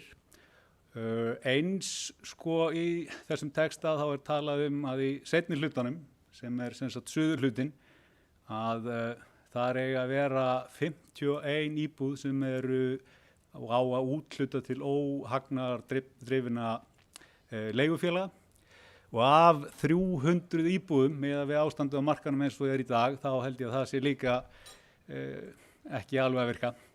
Og það var fullyrt í mín eyru og annar á þessum fundi að við værum ekki búin að samþykkja eða ganga frá útfærsluna á hvernig við ætluðum að skipta upp þessum íbúðum. Þannig að ég vil bara flagga á það, þannig að það sé á hreinu og hérna virtist allir vera á sömu blaðsíðu á þeim fundi hvað það varðar.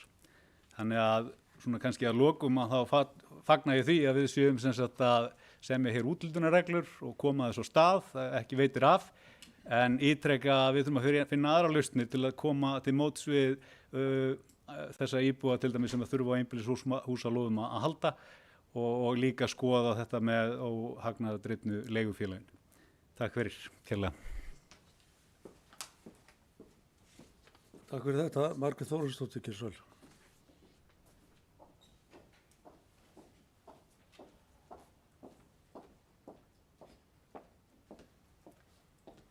Virðulegi forseti og aðri viðstaddir, ég vil taka heilshugar undir með bæjarfulltrúa Sjálfstæðisflokksins.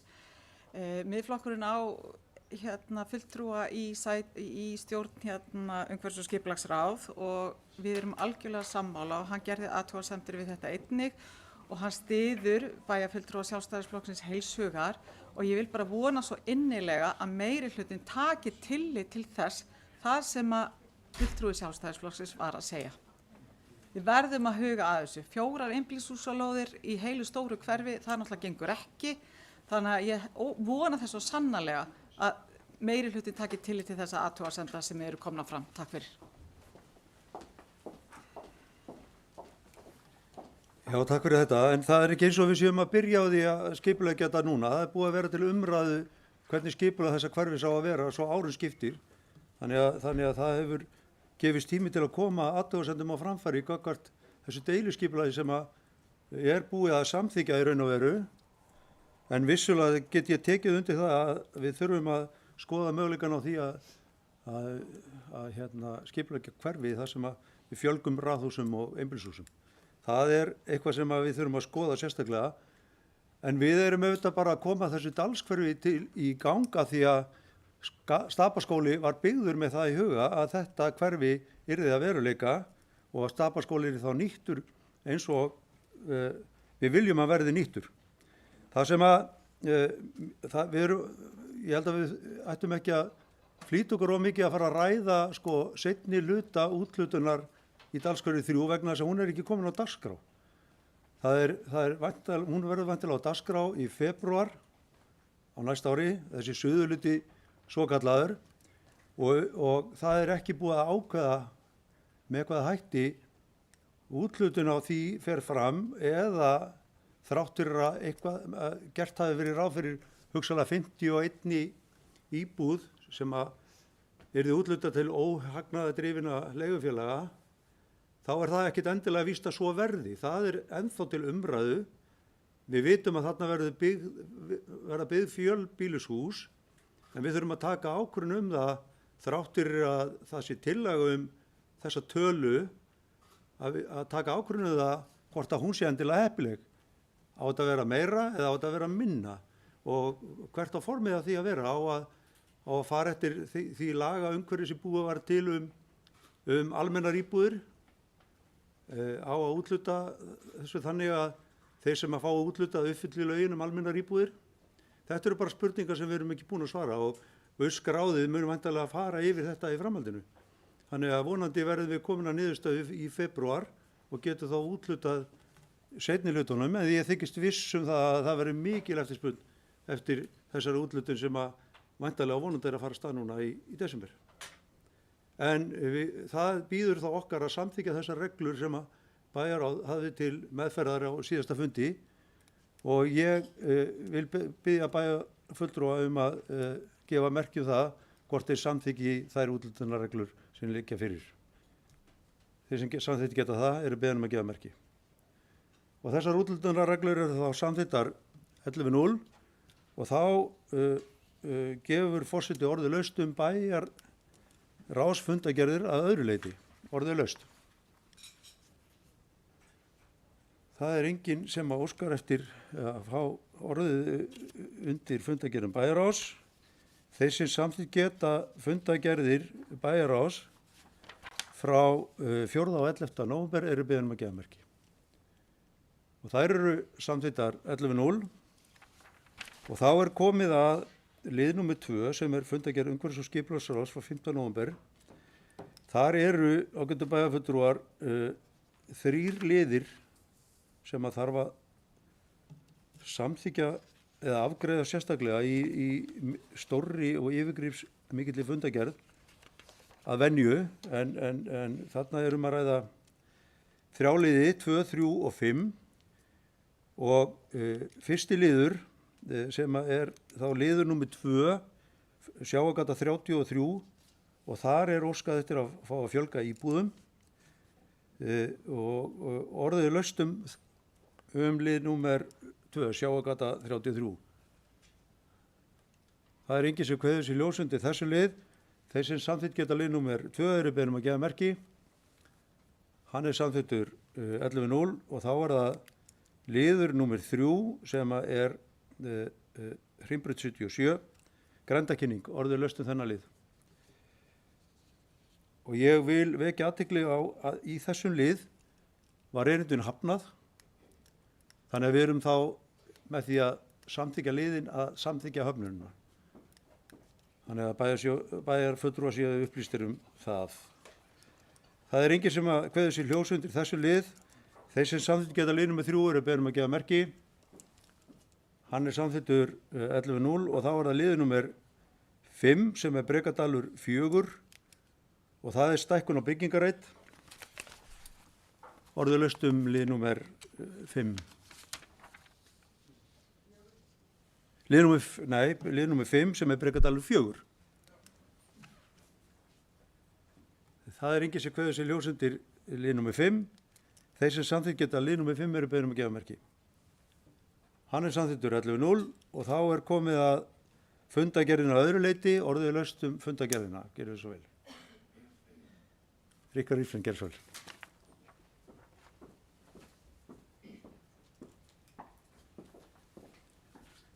Forseti, ég kem þá upp undir 13. lið sem eru þá úthlutunarreglur í Dalshverfi 3. Bara aðeins kannski til þess að fara yfir þetta, ekki miskilja mig. Við viljum auðvitað flýta þessu öllu. Við vitum það að þörfin mikil. Við erum að sjá það að þetta farið að hafa áhrif á verðbólgu. Við erum í vandamálum með að þetta byggð og annað við getum illa stýrt í. Þannig að ég held að sé hvergi betra tækifæri heldur en hér til þess að brýna menn að við þurfum að skoða þessa hluti betur ofan í kjölinn. Og við erum að gera það í endurskoðun aðalskipulags og víðar. Og ég segi fyrir mitt leyti að þau hverfi sem við erum með til skoðunar þar, við eigum að skoða bara heilt hverfi fyrir einbýlishús í Reykjanesbæ og bregðast við þeirri miklu þörf sem að skapast á markaðnum. Þannig að ég held að það sé engin spurning að það þarf að hnykkja á þessu og við gerum það hér eins og annars staðar. Takk. Takk fyrir þetta, Ríkharður. Það hafa ekki fleiri hvað sér ljós undir fundagerð umhverfis- og skipulagsráðs frá 15. nóvember. Þeir sem samþykkt geta fundagerðina eru beðin að gefa merki. Og hún samþykkt 11.0 og þá komið að lið nr. 3 sem fundagerð fræðsluráðs frá 4. nóvember, orðið laust. Það kveður sér engin ljós undir þessari fundagerð. Þeir sem samþykkt geta fundagerð fræðsluráðs frá 4. nóvember eru beðin að gefa merki. Og þá komið að lið nr. 4 sem fundagerð velferðarráðs frá 10. nóvember. Og Halldóra Fríða Þorvaldsdóttir hefur beðið orðið.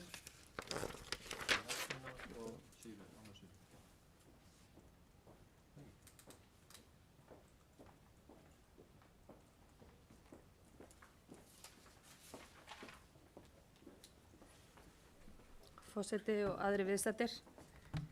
Ég ætla að fylgja fundagerð velferðarráðs hér úr hlaði en ráðið fékk 3 starfsmenn sveitarfélagsins á fundinn en það voru þau Hafþór íþrótt- og tómstundafulltrúi, Hilma Hólmfríður verkefnastjóri fjölmenningar og Ásdís Ragna lýðheilsufulltrúi.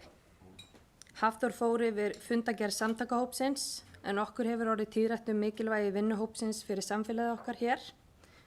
En þar bar hæst umræða þróun á áfengisneyslu framhaldsskólanema en þar sáum við jákvæðar tölur því það fjölgar alltaf þeim sem kjósa að neyta ekki áfengis. Árið 2000 voru það 18% nemenda sem kusu og ég ætla að ítreka að neyta ekki áfengis en 2020 var það hlutfall komið upp í 53%. Þannig að mikla framfarir hafa orðið í þessum málum og Hafþór nefndi þarna sérstaklega íþrótt- og tómstundafulltrúi að hjá okkur er það þannig að á fjölbrautaskóla Böllum þá er lögreglan á bakvið böllin og aðstoða við framkvæmd. Forvarnasjóður hefur líka gefið veglega gjöf í svokallaðan edrupott þannig að hann vakti máls á þessu að það er hvati. Hafþór gerði einnig grein fyrir forvarnarherferð ríkislögreglustjóra í samstarfi við félagsmálaráðuneytið og dómsmálaráðuneytið aðgerðir gegn stafrænu ofbeldi en hann sagði okkur að herferðin muni fara af stað núna í nóvember og þar verður fræðsla fyrir nemendur í 8. bekk en að henni koma meðal annars námsráðgjafar og lögreglan. Þannig að virkilega jákvæðar fréttir úr samtakahópnum. Hilma Hólmfríður verkefnastjóri fjölmenningar kynnti svo niðurstöður samfélagsgreiningar á Suðurnesjum sem unnin var af Félagsvísindastofnun Háskóla Íslands fyrir starfshópum samfélagsgreiningar á Suðurnesjum. Greiningin á sér stoð í aðgerðaáætlun ríkisins eflingu þjónustufyrirgefið á Suðurnesjum og var markmið hennar að rannsaka lífsgæði, viðhorf og líðan íbúa á Suðurnesjum í þeim tilgangi að gera aðgerðir og ákvarðanatöku skilvirka og mælanlega og auka rannsóknir sem sveitarfélög og ríki geta byggt á við stefnumótun fyrir svæði í heild og líka fyrir einstaka málaflokka. Markmiðið er því að mæla árangur aðgerða sveitarfélaga og vinna út frá þeim niðurstöðum með skilvirkum hætti til að auka lífsgæði okkar hér á Suðurnesjum. Netkönnun var lögð fyrir úrtakshóp og svo voru settið saman rýnihópar, spurt var út í 5 þætti en þeir voru viðhorf til búsetu og þjónustu á Suðurnesjum, félagslega virkni íbúa, heilsu og líðan, félagslega þátttöku og líðan barna og menntun og atvinnulíf. Það var mikil ánægja með búsetu á Suðurnesjum, góður andi í sveitarfélögunum, íbúar eru ánægðir með nálægð við atvinnu og þjónustu, við umhverfið og kyrrðina, með nálægð við fjölskylduna og svo var sérstaklega tekið fram að hér væru góðir leik- og grunnskólar og ánægja með samstarf heimilis og skóla. Eins og nálægð við höfuðborgina nefnd sérstaklega sem kostur en óánægja var með heilbrigðisþjónustuna við atvinnuástandið en könnunin var reyndar lögð fram í COVID-aðstæðum þannig að það verður líka að taka það með í reikningin. Þó við gerum okkur sjálfsögðu fullkomlega grein fyrir og erum að vinna því að á Suðurnesjum verður enn fjölbreyttari atvinnutækifæri. Rætt var að mætti bæta almenningssamgöngur, skortur er á ungbarnaleikskólum eða framboð á dagforeldrum, verslun sögðu nokkuð einhæf og svo kom fram að veðrið mætti vera betra. Við kannski getum lítið gert í því. En í rýnihópunum kom líka fram almenn ánægja með umhverfið, með úrbætur sem hafa verið gerðar hérna á göngu- og heilsustígum. Ánægja var með þjónustu við eldri borgara og þar var nefnt sérstaklega að það mætti auglýsa starfið samt betur fyrir nýja íbúa. En nú er áætlað að skrifa frétt þessa rannsókn og birta niðurstöður hennar og að setja í kjölfari fram áherslu með skýr markmið en við fáum auðvitað að fylgjast mjög náið með framhaldinu. Svo var það Ásdís Ragna lýðheilsufulltrúi sem gerði grein fyrir vinnu lýðheilsuráðs við gerð aðgerðaáætlunar fyrir 2022 í lýðheilsustefnunni og okkur finnst gott að fá upplýsingar frá lýðheilsuráði inn til okkar líka en þema næsta árs er heilbrigt mataræði og undir þema er svefn og hreyfing. Ásdís fór aðeins yfir samantekt og lýðheilsuvísum 2021 fyrir Suðurnesin en þar kom meðal annars fram að miðað við landið allt þá er hér einmannaleiki fullorðina meiri, fleiri fullorðnir meta líkamlega og andlega heilsu sína slæma, svefn er of stuttur hjá fullorðnum og nemendum í 8. til 10. bekk, fleiri fullorðnir stunda enga rösklega hreyfingu, gosdrykkjaneysla fullorðina er meiri, þáttaka í skimunum fyrir legháls- og brjóstakrabbameini er lægri, notkun blóðsykurslækkandi lyfja er meiri, grænmetis- og ávaxtaneysla fullorðinna er minni, heilsugæslu heimsóknir eru fleiri og hér eru fleiri fullorðnir sem reykja. En helstu tillögur lýðheilsuráðs er að ráðast í þessar aðgerðir sem eru þá þema næsta árs, heilbrigt mataræði, svefn og hreyfing, leggja áherslu á veigameiri verkefni og yfirgripsmeiri aðgerðir í samstarfi við aðra aðila, leggja áherslu á verkefni og inngrip sem leiða af sér varanlega breytingu og eru mælanleg, hafa færri verkefni, gera þau vel, en þannig nýtist fjármagn og tími betur og síðan að setja raunhæf markmið og leggja áherslu á að breytingar séu mælanlegar. En við fögnum þessu og heyrum að áætlað er að kröftu vinna fari nú að stað þar sem aðgerðir verða eins og áður sagði skýrar og mælanlegar. Mjög mikilvægt mælanlegar. En í lok fundar förum við svo alltaf yfir mælaborð sviðsins þar sem daglegur rekstur er inni og tölulegar upplýsingar í ýmsum málaflokkum og við sjáum það að atvinnuástandi fer áfram batnandi en mikilvægt er að fylgjast vel með stöðunni núna yfir vetramánuðina. Þannig að atvinnuleysi fer minnkandi og er rétt yfir 9% eins og staðan er núna. Við sjáum aftur fækkun á fjárhagsaðstoð á milli septembermánaða.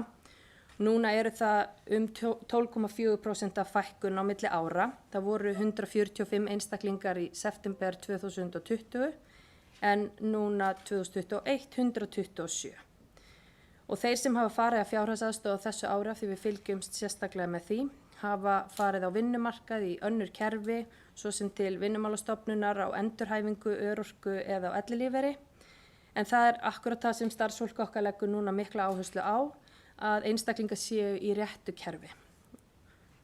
En svo hafa umsóknir ekki verið endurnýjaðar og einstaklingar fluttir úr sveitarfélaginu.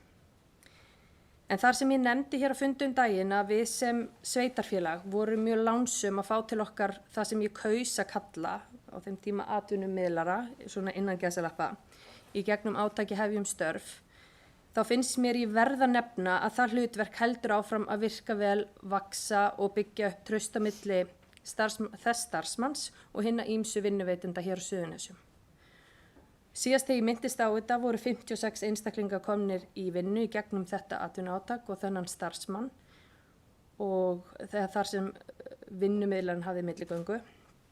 En í dag voru það og eru 91 og það eru 9 einstaklingar þar sem vinnsla er á lokastigi í þeirra málum. Við hljótum að vera virkilega stolt af því að hafa ráðið í þessa stöðu sem kom inn til okkar í gegnum atvinnuátakis sjálft og hefur heldur betur undið upp á sig.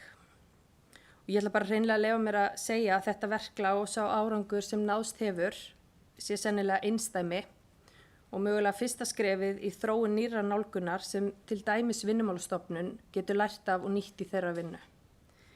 Reykjanesbær stígur hér fram enn og aftur og frumkvæðið verklagi sem er út fyrir boxið. Og við höfum sýnt fram á að með öflugu starfsfólki sem vinnur af hugsjón þá náum við árangri sem ég tel að ekkert okkar gat sé fyrir. En á sama tíma tel ég mikilvægt að við þorum að gera breytingar á kerfi sem hefur mögulega ekki virkað eins og við viljum að það virki. Og það gerum við bara í samvinnu milli sveitarfélagsins og stofnana ríkisins sem vinna í þessum málaflokki.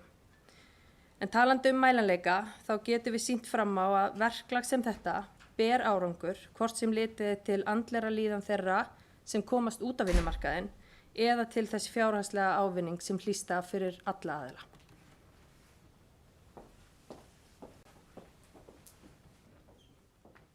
Takk fyrir þetta, kærlega.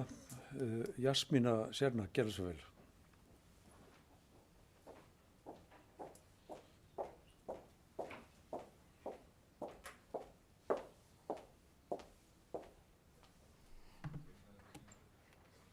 Kæri forseti, bæjarfulltrúar.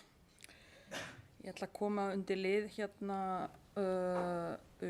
þessa könnun sem var gerð, samfélagsgreining á Suðurnesjum. Þessi Halldóra Fríða fór vel yfir og takk fyrir það Halldóra, ég ætla ekki endurtaka og fórst rosalega vel yfir margt en ég ætla að staldra við hérna eins og mér einni lagið við einn lið í þessari skýrslu sem ég hef verulega áhyggjur á og sem við þurfum að vinna og mér finnst við hafa ekki kannski unni nægilega vel að markvisst eins og í atvinnu átakinu í sumar eins og Halldóra Fríða segir og það viðhorf til innflytjenda og fjölmenningarsamfélagsins. Það kemur út að við komum ekki rosalega vel út hvað það varðar að margir á Suðurnesjum halda því að innflytjendur eru ógn við Íslands samfélag sem ég finnst bara mjög slæmt og eru líklegir til að telja, þar að segja að margir innflytjendur eru ógn við íslenska samfélag og mér finnst það bara ekki góð þróun og það kemur líka fram að pólski viðmælendur sem voru í þessum rýnihópi eru að tala að það vantar skort á milli samtals milli innflytjenda og innfæddra og það sem ég er að fara að ræða því við þurfum að fara að gera eitthvað í vinna markvisst í þessum málum líkt og við höfum unni í atvinnu átakinu. Það eru margmenningameilarar líka til starfa, til dæmis í Reykjavíkurborg og sem vinna markvisst að þessari sameiningu að því það við búum náttúrulega, við þurfum að passa okkur, það eru rúmlega 27% innflytjenda í Reykjanesbæ og við þurfum að passa okkur að allir eru hluti af heildinni, þessi allir ígildir þegna samfélagsins. Þetta fólk kemur hingað bara á mismunandi forsendum eins og við öll og kemur og greiðir sína skatta og fyrir vinnu og lifi eins og við öll viljum að það sé lifa. En þau eru einhvern hluta vegna ekki hluti af þessari heild. Og með áframhaldandi þróun þarfum við að passa á því að það skapist ekki tvenns konar hópar í samfélaginu. Að það verður hópur innflytjenda sem býr út fyrir samfélagi og hópur Íslendingar sem bara sér samfélag fyrir sig. Þannig það þarf að huga að inngildingu og þetta getur við gert eins og við gerðum við atvinnuátak í sumar. Þetta er bara mjög góð fyrirmynd að því þarna tækifæri til þess að brúa bil á milli ólíka menningahópa. Við sem búum það margt kemur svona eðlislega fram. Þú veist, hvort við eigum vini og hvort við sem í vinnu og krakkarnir leika eftir skóla og allt þetta. En það kemur ekki endilega eðlislega fram að innflytjendur viti af því að hér til dæmis það svo mörg dæmi að það skorti upplýsingaflæði. Ég vinn í þessum geira og gera það í nokkur ár og við þurfum að miðla betur upplýsingum og það þýðir ekkert bara upplýsingar hvað áttu rétt á, hvort sem frístundakort eða einhverja aðra sem tengist atvinnu eða dvalarleyfi eða hverju sem ekki bara þessu upplýsingar. Það þarf að miðla þessu menningarlegum muni og menningarnæmi og læsi að geta lesið í aðstæður. Við oft gefum okkur að við fólk sem kemur til dæmis frá Póllandi eða Afríku eða hvað sem að þau vita ýmislegt í íslensku samfélagi. En það er bara ekki þannig. Það eru svo margar óskrifaðar reglur og einhver hluta vegna finnst mér að ábyrgð sveitarfélaga að miðla þessum upplýsingum líka skrifuðu og óskrifuðu á milli og brúa bil á milli og dæmi dæmi það, hér náttúrulega pólsk hátíð, en það eitt og sér bara, frábær framtak, en við þurfum að gera meira. Við þurfum að tengja fólki að erlendum uppruna inn í samfélagið, sem þýðir það líka að það þarf að tengja íslensk fólk líka í samfélagi innflytjenda. Við þurfum fyrir rest að skilja hvort annað hvað við erum að tala. Ætlum við búa saman eða ætlum við halda áfram að búa stefnu sem í sitt hverju lagi. Og ég hélt að í krafti fjölbreytileikans lýsir rosalega vel að hvað við ætlum að gera. Til dæmis eitt af því stefna Reykjanesbæjar mætti alveg líka vera að það fleiri innflytjendur af erlendum, fleiri fólk af erlendum uppruna sér til í starfi sem bara endurspegli ekkert endilega. Og við þurfum líka að huga að allt saman sem við gerum, þessi 27% þarf að endurspegla í samfélaginu. Þið sjáu ég veit ekki, ég vildi ekki ræða það áðan, en þegar ég skoðaði ungmennaráði allstaðar áðan, þetta bara mjög einsleitur hópur ef þið horfi hér, það er mjög einsleitur hópur og allstaðar sem við horfum allstaðar annarstaðar er einsleitur hópur. Þannig við þurfum einhvern veginn vera fyrirmynd líka og taka okkur til okkar að við þurfum einhvern veginn að endurspegla samfélagi heild. Ég er eini innflytjandi hérna og hérna á mörgum öðrum og í mörgum sveitarfélögum er þetta bara einstakt ef þú sérð einhvern innflytjanda sem tekur til máls og sem er í ráðandi stöðu til að geta haft rödd og bila því. Og þess vegna er ég endalaust að tala þetta því ég leið fæ rödd þá nýt ég hana til þess að vekja athygli á öllum þessum hlutum. Við þurfum að spá í þessa hluti að því ég er nefnilega svo hræddur með tímanum ef við gerum ekki neitt. Það verður þessi hópar aðskildir. Það verða innflytjendahópur og það verður hópur Íslendingar. Og þetta viljum við ekki. Það er ekki, við stefnum ekki að inngildingu þannig. Þannig, mér finnst mjög slæmt og þetta endurspeglist, við þurfum bara að vinna í því að þó við kannski getum ekki breytt hugafar margra, en við getum sýnt í verki að það er alveg hægt að ná árangri. Við sáum þetta í atvinnu átakinu í sumar eins og Halldóra Fríða fór rosalega vel yfir og ég ætla ekki endurtaka. Þetta er hægt að sjá líka á þessu sviði. Við þurfum vera menninganæm og læs á aðra menningaheima heldur bara íslenskan eða pólskan eða hvað sem er. Og þetta gengur ekki bara eina átt, þetta gengur í báða áttir. Þannig þetta er það sem ég vildi ræða og brýna fyrir bæði bæjarfulltrúum og sérstaklega að því ég veit það alveg það er verið að ræða fjárhagsáætlanir og við þurfum að passa í kjólinn fyrir jól, það er bara þannig og ég skil það mjög vel.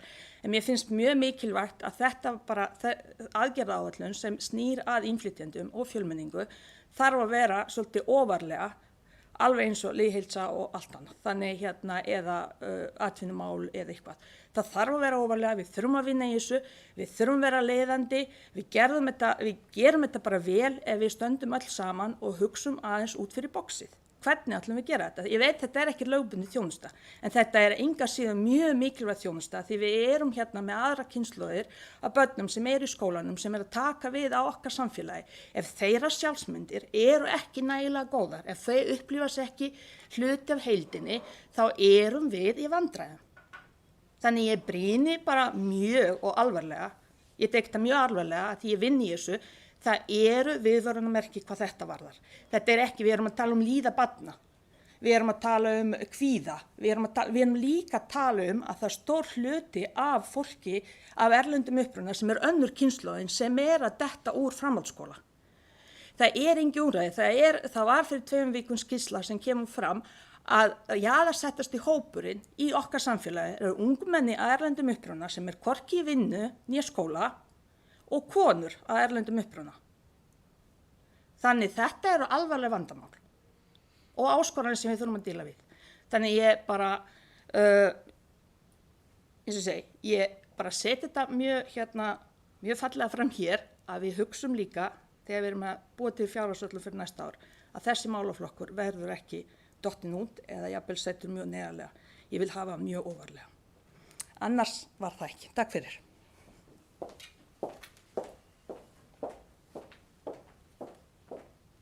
Takk fyrir Jasmína fyrir þessa brýningu sem er nauðsynlegt á hverjum tíma fyrir sig. Við njótum góðs að því að fá til liðs við okkur fólk af erlendum uppruna til þess að búa til uppsveiflur og hjálpa okkur til að auka hér kaupmátt og hagvöxt í þessu samfélagi en gleymum svo kannski þessu stóra máli okkar að sinna þeirri aðlugun sem þarf að eiga sér stað. Og því miður er þetta bara oft þannig að ég get bara nefnt sem dæmi fyrir mig sem að bjó nú í norrænu landi í 2 ár að það var ekki fyrir ég var búinn að ná tökum á tungumálinu sem að einhverju hluta vegna mér var boðin vinna. Það var eins og arbeidsförmidlingen í Svíþjóð vildi bara ekkert við mig tala fyrir en að ég var að aðlaga mig svolítið að sænsku samfélagi og þá spyr maður sig að því við erum alltaf að grípa til ensku og blaðrandi á ensku og er það leiðin til þess að aðlaga fólk að íslensku samfélagi eða þurfum við kannski bara horfa til annara aðferða til þess að aðlaga fólk og aðlaga okkur og fá fólk svona til þess að verða hluti af þessu samfélagi okkar. Við sáum reyndar áðan hér ungt fólk taka til máls sem allavega hluta til af erlendum uppruna og þannig greinilega hefur átt sér stað aðlugun sem að mun vera til farsaldar fyrir okkar samfélag bara. Þannig að við þurfum auðvitað bara að horfa og bara gott, Jasmín, að brýna okkur til góðra verka í þessu sem að, eins og þú segir, við erum að vinna að fjárhagsáætlun og þetta er auðvitað bara eitt af mikilvægustu verkefnum sem við þurfum að takast á við. Við búum hér í samfélagi með rúmlega 40 tungumál, það eru 40 og eitthvað tungumál töluð en við getum ekki verið að tala allir þessi tungumáli, við þurfum einhvern veginn að búa til einhvern flöta sem við getum nálgast hvert annað. Þannig að takk fyrir þessa brýningu. Anna Sigríður Jóhannesdóttir hefur beðið um orðið en okkur láðist, eða henni, að óska eftir að fá að taka til máls undir fræðsluráði og forseti ætlar að heimila það að hún fái að koma hér upp og taka til máls undir fræðsluráði og síðan ætlar hún að skipta hatt og tala undir velferðarráði. Gjörðu svo vel.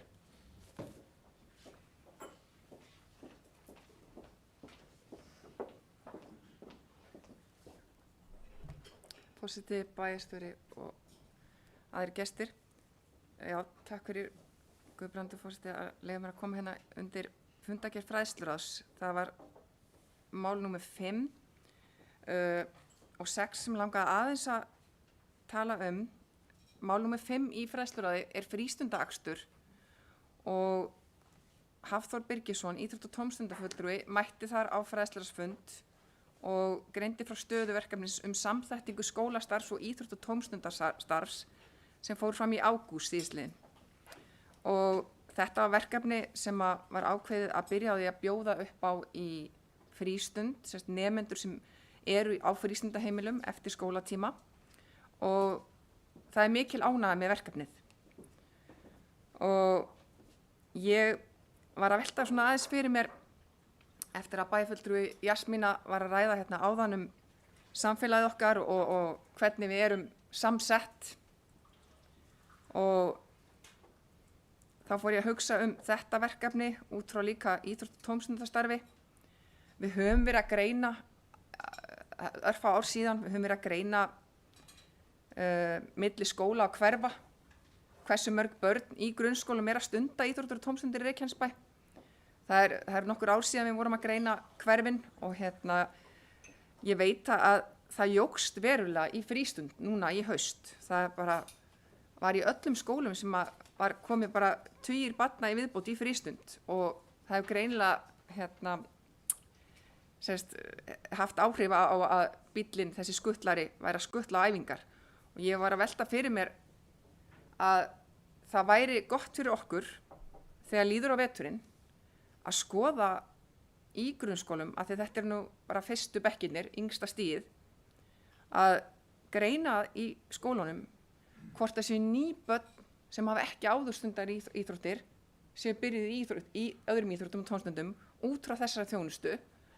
Og það væri líka bara gott fyrir okkur að greina það að hvort það séu börn af erlendum uppruna sem eru frekar að fara í íþróttir og tómstundir núna heldur en áður, því að það kom alveg í ljós í allavega 2 grunnskólum að það vantaði verulega upp á að fleiri börn af erlendum uppruna væri að stunda íþróttir.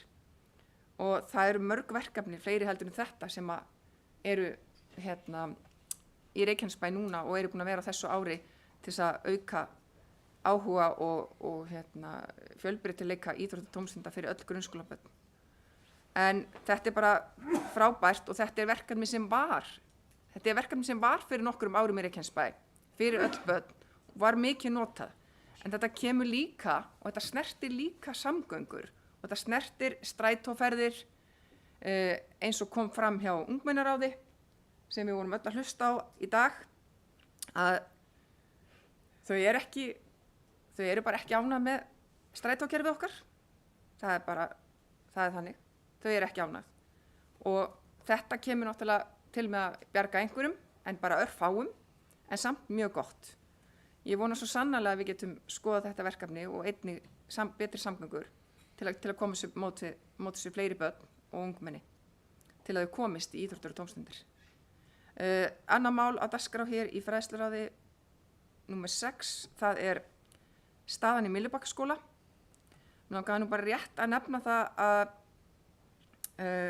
fræðsluráð leggur áherslu á að sundrung nemenda vísar bæinn getur verið tímabundi skammtíma úrræði. Svo mér langar bara að nefna það að það kom fram að hjá ungmennaráði að nemendur í Myllubakkaskóla, elsti bekkurinn, hefur áhyggjur af því hvar þau fá útskrifast í vor. Ég vona svo sannarlega að þessar framkvæmdir verði búnar fyrir vorið, þannig að nemendur fá að vita það að þau geti útskrifast í sínum skóla en ekki í annari byggingu í bænum. Þetta er áhyggjuefni þeirra. Ég vona að við getum svo sannarlega bara fljótlega eftir áramótin gefum svar við því hvort þau geti útskrifast í sínum eigin skóla. Svo ég fari yfir í aðra fundagerð hjá öðru ráði, fundur velferðarráðs. Þá langaði mig að ræða hérna aðeins mál númer 1. Það er fundagerð samtakahópsins. Þetta er hópur sem ég sat í nokkur ár og er virkilega góður forvarnarhópur sem vinnur að mjög góðum málum í bænum okkar. Það sitja margir í ráðinu sem koma víðsvegar að bænum og Hafþór Birgisson, íþrótta- og tómstundafulltrúi, var að fara hérna yfir fundagerð samtakahópsins og var að gera grein fyrir forvarnarherferð ríkislögreglustjóra í samstarfi félagsmálaráðuneytið og dómsmálaráðuneytið aðgerðir gegn stafrænu ofbeldi. Og það er skýrsla sem Hafþór kynnti ofbeldishegðun ungmenna og þarna var ég einmitt að velta fyrir mér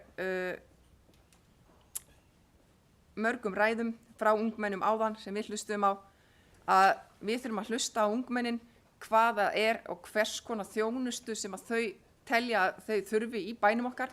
Við erum að koma til móts við þau því að eins og 1 eða 2 áðan bent okkur á að þegar ungmennin hafa engan stað til að fara á, þá getur hegðun þeirra orðið á þá leið að íbúum líkar það ekki. Okkur var bara gerð grein fyrir því og eins og við höfum öll tekið eftir þá í fréttum að þá er ofbeldishegðun ungmenna á Íslandi að aukast gríðarlega og niður í grunnskólabörn.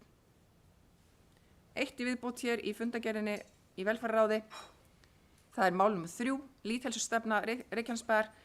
Þarna var Ásdís Ragna lýðheilsufulltrúi að kynna vinnu lýðheilsuráðs eins og Halldóra Fríða fór yfir áðan. Mjög gott og ég er aðalmaður í þessu ráði og þarna erum við að skoða sérstaklega lýðheilsuvísa frá embætti landlæknis sem koma út einu sinni á ári og eins og þið heyrðu öll áðan þá snýr þetta dálítið að atferli og hegðun fullorðina sem er bara ekki nógu góð á Suðurnesjum. Og lýðheilsuráð hefur óskað eftir hjá embætti landlæknis að fá sérstaka greiningu Reykjanesbæ. Við ætlum að skoða enn frekar hvort að þessi þættir sem við erum að fara í og aðgerðir sem tengjast árinu 2022 séu beint að okkur eða frekar svæðinu í heild og hvaða áherslu við ætlum að setja þá í forgang svo við getum unnið að þessu að krafti á nýju ári. Takk.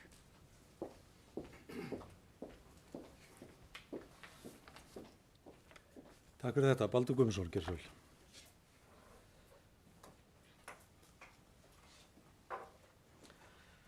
Virðulegi forseti, góðir bæjarfulltrúar, ég ætla bara aðeins að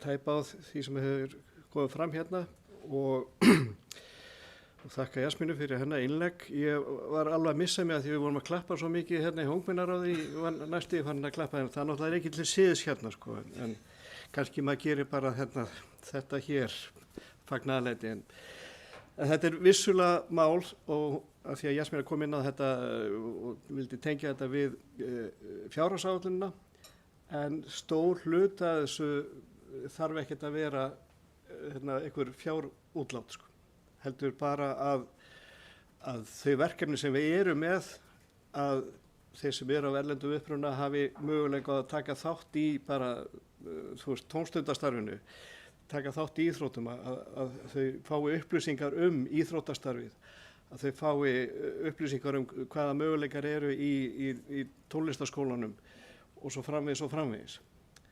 Þannig að þetta alveg hægt að gera án þess að séu nein útgjöld aukalega. Þannig ég bara tek heilshugar undir þetta og þetta eitthvað sem veruleiki sem löngu kominn til að vera hjá okkur og við þurfum að gera okkur í brók sem samfélag að taka þetta alvarlega. Þetta sé mér vantar með orði á ensku inclusion. Já, ég hef heyrt það, finnst ekki gott, en það er sama sko. Það veit allir hvað við erum að tala um. Og svo annað sem tengist þessari fyrsta liðnum, hvernig unglingar farnar að hegða sér, þessi ofbeldishegðun sem að aukast. Og ég myndi vilja tengja þetta við bara þetta ákveði geðheilbrigði. Það náttúrulega þeir sem þeim líður svona illa, eiga við andlega vandamál að stríða, miklu líklega að leiðast út í einhverja ofbeldishegðun. Þannig að þetta fer allt saman. Við þurfum að efla geðheilbrigðisþjónustu í skólunum, í heilbrigðiskerfinu og það sömuleiðis, það verkefni sem við þurfum öll að einhenda okkur út í. Meira var það ekki. Takk.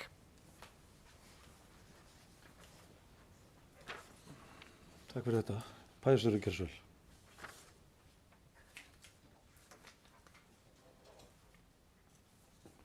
Forseti, ágætu bæjarfulltrúar. Aðeins þessi mál sem hér hafa verið til umræðu var örstutt. Fyrsta lagi með tómstundabílinn að þá ánægilegt að heyra það sem hér kom fram að það mikil ánægja með verkefnið en það hefur ekki samt gengið alveg fullkomlega. Það hafa komið upp tilvik þar sem við hefðum viljað hafa gert betur eða hugsað málin alveg og í þaula. Þetta tilraunaverkefni og samkvæmt mínum upplýsingum þá verður núverandi fyrirkomulagi haldið áfram út þennan vetur en síðan gerðar á því betrumbætur og úrbætur sem munu þá taka gildi næsta haust. Og þá erum við ekki síst að læra af öðrum sveitarfélögum sem hafa meiri reynslu, nefni Hafnarfjörð þar sem dæmi. Það sem að þeir gera þetta með öðrum hætti sem ég ætla ekki að fara nánar út í hér en við getum lært af þeim og ætlum að gera það. Þannig að við gerum þá gott fyrirkomulega bara betra að hausti. Varðandi Miklumál í Myllubakkaskóla, þau fóru nú, eða fulltrúar ungmennaráðs sem voru hér hjá okkur áðan, fóru aðeins inn á þau mál og auðvitað þetta grafalvarlegt mál sem að við sáum ekki fyrir frekar en nokkur annar þegar að uppkoma þessi erfiðu mál.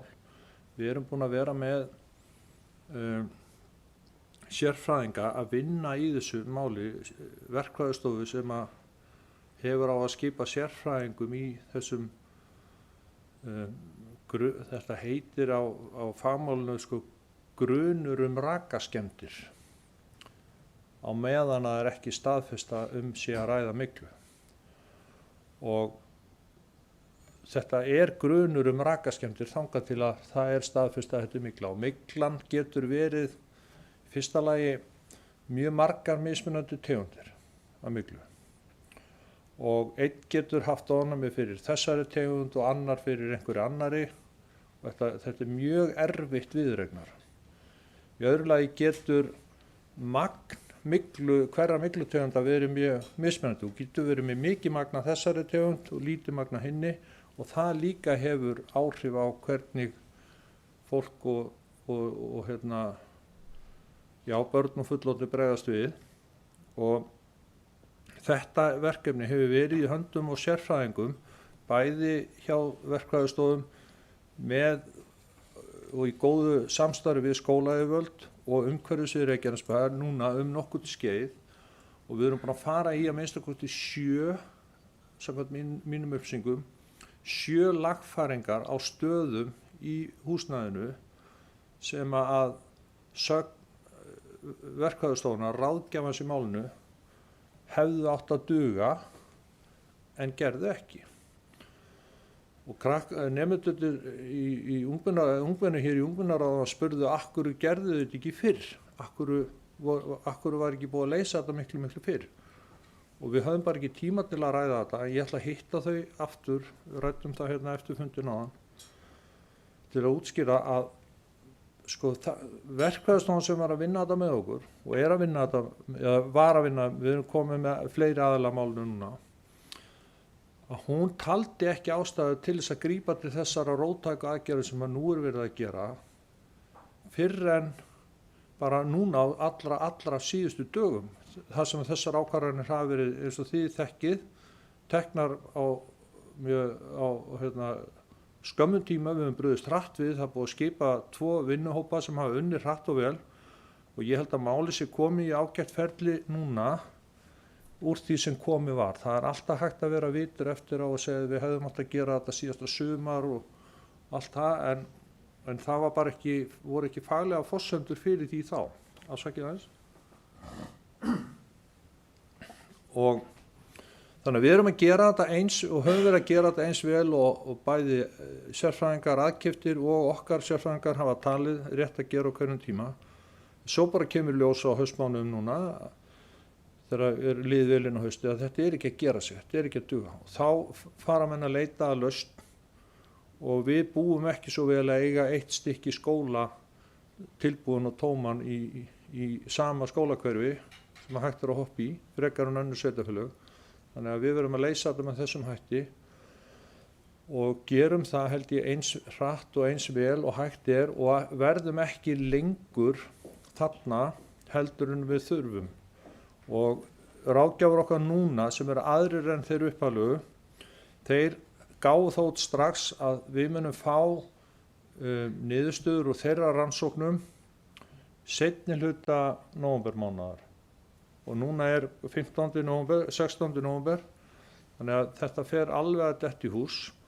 Þá koma annars vegar niðurstöður úr sýnatöku sem að ný verkfræðistofa, þessi nýju aðilar hafa tekið og er að gera og svo ásamt tillögum úrbætur og við þurfum þá að taka afstöðu þeirra og bregðast við því. Þannig að ég get alveg fullyrt að það mun enginn halda nemendum og starfsfólki í Myllubakkaskóla lengur frá húsnæðinu en nokkur kostur en þó þannig að það verði öruggt að fara þangað aftur tilbaka. Það verður að vera alveg pottþétt að við sem komum fyrir þennan vágest sem að grunur rakaskemmdir verður þegar hann reynist síðan vera mygla. Að lokum bara aðeins upplýsingar til þakka Jasmínu enn og aftur fyrir hennar ræðu hér áðan. Eins og alltaf þegar hún kemur hér upp og talar þessi mikilvægu mál, þá vekur hún máls á málum sem að skipta okkar samfélag miklu máli og náttúrulega þjóðin alla og ég vil þakka henni fyrir það. Spurningin er hvernig komum við skilaboðum og upplýsingum til þessa hóps sem að ekki talar eða les íslensku. Það getur verið snúið, en ég veit til dæmis að á heimasíðum svona annarra sveitarfélaga er komin sjálfvirk þýðing á erlendum tungumálum. Þannig að það er ekki einhver einn starfsmaður sem situr og þýðir erindi eða greinar eða eitthvað, heldur er tæknin orðið þannig núna að upplýsingavefi sveitarfélaga gera þetta bara sjálfvirkt og mér skilst að það sé bara nokkuð góð þýðing, þessi vélræna þýðing, hún sé bara nokkuð nærri lagi og ég sé að Jasmína kinkar kolli, hún þekkir þetta, verandi starfsmaður í þessu málaflokki annar staðar og það liggur fyrir hjá okkur, eða það sem við vitum er að vefurinn okkar í Reykjanesbæ hefur ekki yfir þessari tækna ráða ennþá. En við erum að fara þangað, við erum að stefna þangað. Við þurfum að taka vefinn okkar í gegn, við erum að klára núna að taka eða búa til nýjan vef sem að verður svona systur vefur okkar og heitir Visit Reykjanesbær sem er þá ætlað fyrir ferðamenn og upplýsingar og viðburði sem hér eru, náttúrulega ferðamenn og íbúa, en síðan förum við að taka upplýsingar við sveitarfélagsins, reykjanesbær.is, tökum hann í gegn og þá vonandi náum við að koma þessum málum í betra horf. En svo veit ég ekkert hvort að það sé nóg til þess að ná athyglinni, sko. Að hafa einhverja vefsíðu sem að, þú veist, ég veit ekkert hvort að fólk að fara mikið inn á vefinn til þess að afla þessu upplýsingar eða hvort að þar eru svo allar upplýsingar sem að fólk þarf. Þannig að við þurfum að skoða þetta áfram og ég veit að verkefnið Allir með, það eitt af því sem að það ágæta verkefni á að innihalda að ná til allra íbúa. Þannig að allir geti verið með í öllu. Og hvort að það svo aftur raunhæft verður að koma í ljós. En við erum á einhverju leið, vonandi rétt átt. Jasmín Axelina Gjerasvöld.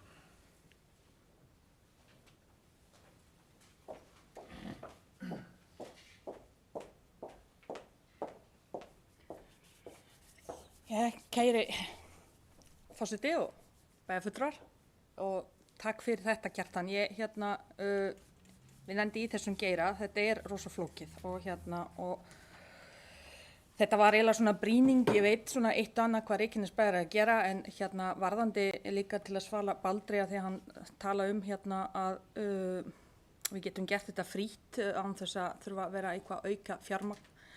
Það bara svolítið snúin, það ekkert nefnilega einmitt þannig að sumt náttúrulega, hvað maður segir, ókeypis, maður getur gert, starfsfólki getur gert það, en þessi vinna snýst rosa mikið maður og mann. Og þegar ég að vitna í margmenningamiðlara, það þarf að vera einhvern einstaklingur sem til staðar til þess að tengja svolítið þess að hópa saman. Og þetta rosalega tímafrekt, ég veit það, og í þessu felst fjármagnin sem ég að tala um. Verkefni sem bæjarstjóri tala um, hann Kjartan, Allir með. Umræða var að framlengja ekki þetta verkefni áfram og það einmitt það sem ég var að vísa í þegar ég var að tala um áðan. Það þarf að vera verkefni til staðar. Það sem unni markvisst að þessu, að allir verða með. Hvort sem akkurat þetta verkefni eða einhver önnur útfærsla. En það þarf að vera verkefni þar sem við þurfum að taka alvarlega einmitt á þessari áskorun að tengja fólk frá ólíkum menningaheimum inn í samfélagið. Tungumál eitt. Þegar þú kemur til landsins þá fyrst þú ert að fá grunnupplýsingar og það má ekki vera ómargar. Það bara mín reynsla og bæði gegnum mína eigin reynslu, koma sem mín flytjandi, en líka reynsla margra sem ég búið að tala við. Þannig það þarf að vera grunnupplýsingar, það má ekki vera ómargar. Síðan kemur að því þegar þú ert búin að skrá barn á leikskóla og krakkarnir fara á leikskóla og þú ert fara á vinnumarkaðinn, síðan kemur aðra áskoranir, hvernig eftir 3 mánuði, hvernig á til dæmis borga leigu, hvernig áttu skipt leiguhúsnæði, hvernig alls konar svona upplýsingar sem við teljum að sé bara hluti okkar lífi og við bara kunnum þetta. Að því við erum bara vön að vera í þessum umhverfi, en það ekkert endilega fólk sem kannski jafnvel tala ekki tungumáli. Hvernig allar þau koma áfram. Síðan þessar óskrifareglur, þessar menningarlega reglur í samfélaginu sem gilda. Vita foreldrarnir barna, erlendum uppruna, að börn á Íslandi, að það megin áhersla lögð að þau stunda einhverja tómstunda og frístundastarf eftir skóla. Vita foreldrarnir það. Af hverju erum við að gefa okkur að þau eiga að vita það? Þetta geta þau ekki gert án þess að við bendum á. Menning á Íslandi þannig að fólk, eða krakkarnir, stunda íþróttir eftir skóla eða tómstundir eða eitthvað. Og þessa upplýsingar oft gleymast. Þau fá alveg upplýsingar, það frístundakort í boði og það sé niðurgreitt. Þau fá upplýsingar, það sé karfa og það sé kannski fótbolti, allt þetta. En síðan gleymist þetta að upplýsa þau að hér þessi menning, það allir að stunda þetta hluti af. Með því sem þú stundar meir íþróttir, það mér líkur að börnin verða ekki, ekki fara að reykja eða drekka eitthvað. Þetta forvarnastarf. Vitaðu gildi þess. Ég meina við erum öll með okkar gildi í samfélaginu.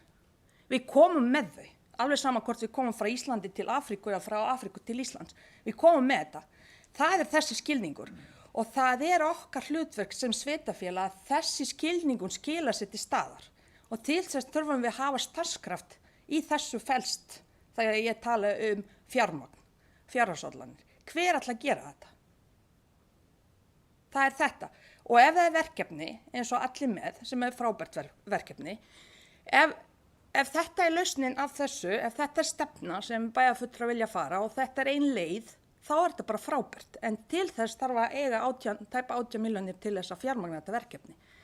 Þarna er munurinn, því ég tala fjármagnið. Það þarf einhver gera þetta, eitt starfsmaður, eins og Hilma frábær eins og hún getur ekki gert allt. Þannig við þurfum að taka skrefinu lengra ef við ætlum að búa til samfélag þar sem allir eru með. Og við þurfum setja fókusinn á það. Og ég biðst afsökun á hana, ég sagði ég var eini innflytjandi, mér var hvísla, ég væri það ekki. Eiðis það líka, þannig ég biðst afsökun á því, ég vissi bara hreinlega það ekki. Það er bara mín vanþekking á þessu. Annars var það ekki, takk fyrir.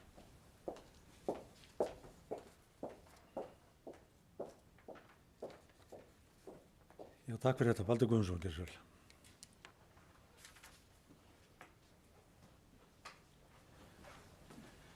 Já, Viljaföstu og góðir bæjarfulltrúar. Það er þetta með tungumálið, þó við séum öll að tala sama tungumálið, þá getum við samt alveg miskilið hlutina. Þegar ég segi að tala fjárhagsáætlun og við sem að vinna í þeirri vinnu, þá var ég alls ekki að mótmæla því að við ættum að setja pening í þetta. Það var ekki það sem ég var að meina. Heldur, það er svo margt hægt að gera, þó að það vanti pening. Það er bara ávið öll verkefni. Þannig að það var alls ekki að ég væri að tala þetta niður eða gera lítið úr vöntun á fjármagni í málaflokkin. En við þurfum að neita okkur alls konar hluti og þá þurfum við að takast á við verkefni með öðrum hætti. Þannig að þetta átti bara að vera brýning til að taka undir og segja að við getum líka gert þetta þó að það komi ekki peningur í þetta, þá er ýmislegt sem við getum gert. Þannig að alls ekki illa meint, það verður stundur svona. Ég á til dæmis til að þegar ég er að tala að ég nota kaldhæðni og það skilst ekki alltaf. Og ég fekk þetta alveg í andlitið þegar ég var að horfa einhvern þátt á Netflix og það var einhver einhverfur sem að horfa á hlutina bara eins og þeir koma fyrir og spurðir hreinlega út til hvers nota maður þessa kaldhæðni aftur. Þess að þú ert að segja eitthvað sem þú meinar ekki en hvað ertu þá í hvað ertu að nota þetta þá? En við tölum sama tungumálið og vissulega viljum við bæði peningi í þetta en við viljum líka að við notum öll þau tæki sem kosti ekki neitt.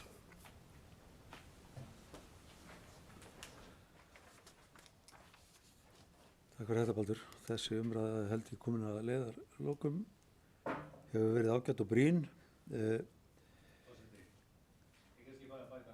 Gerðu svo vel.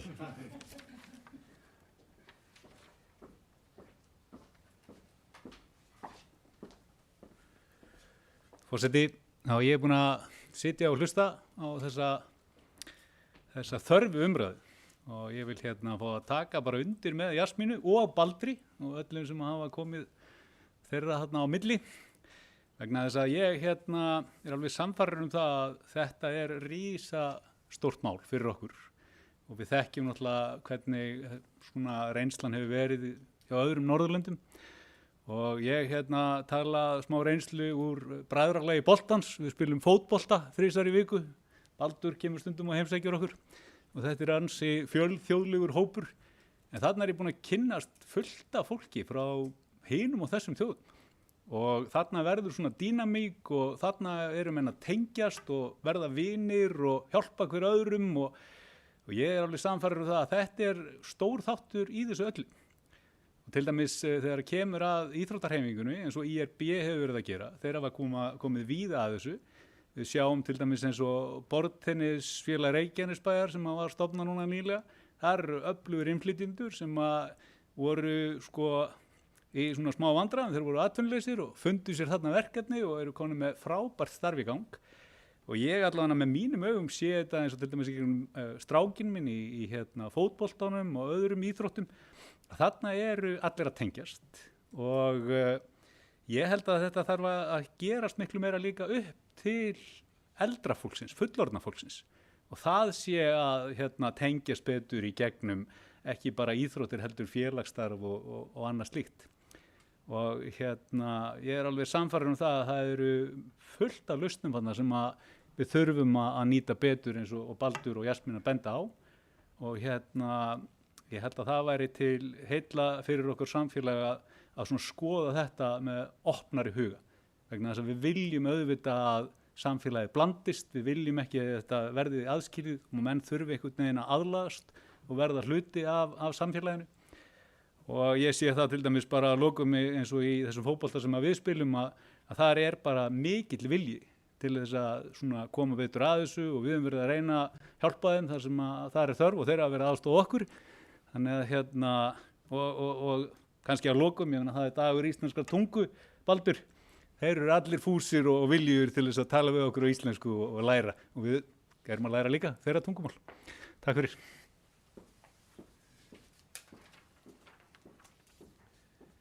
Takk hérlega fyrir þetta. En þá held ég að mælendaskrá sé tæmd og ekkert annað að gera en að afgreiða þessa fundagerð frá velferðarráðs frá 10. nóvember. Þeir sem samþykkja fundagerð velferðarráðs eru beðin að gefa merki.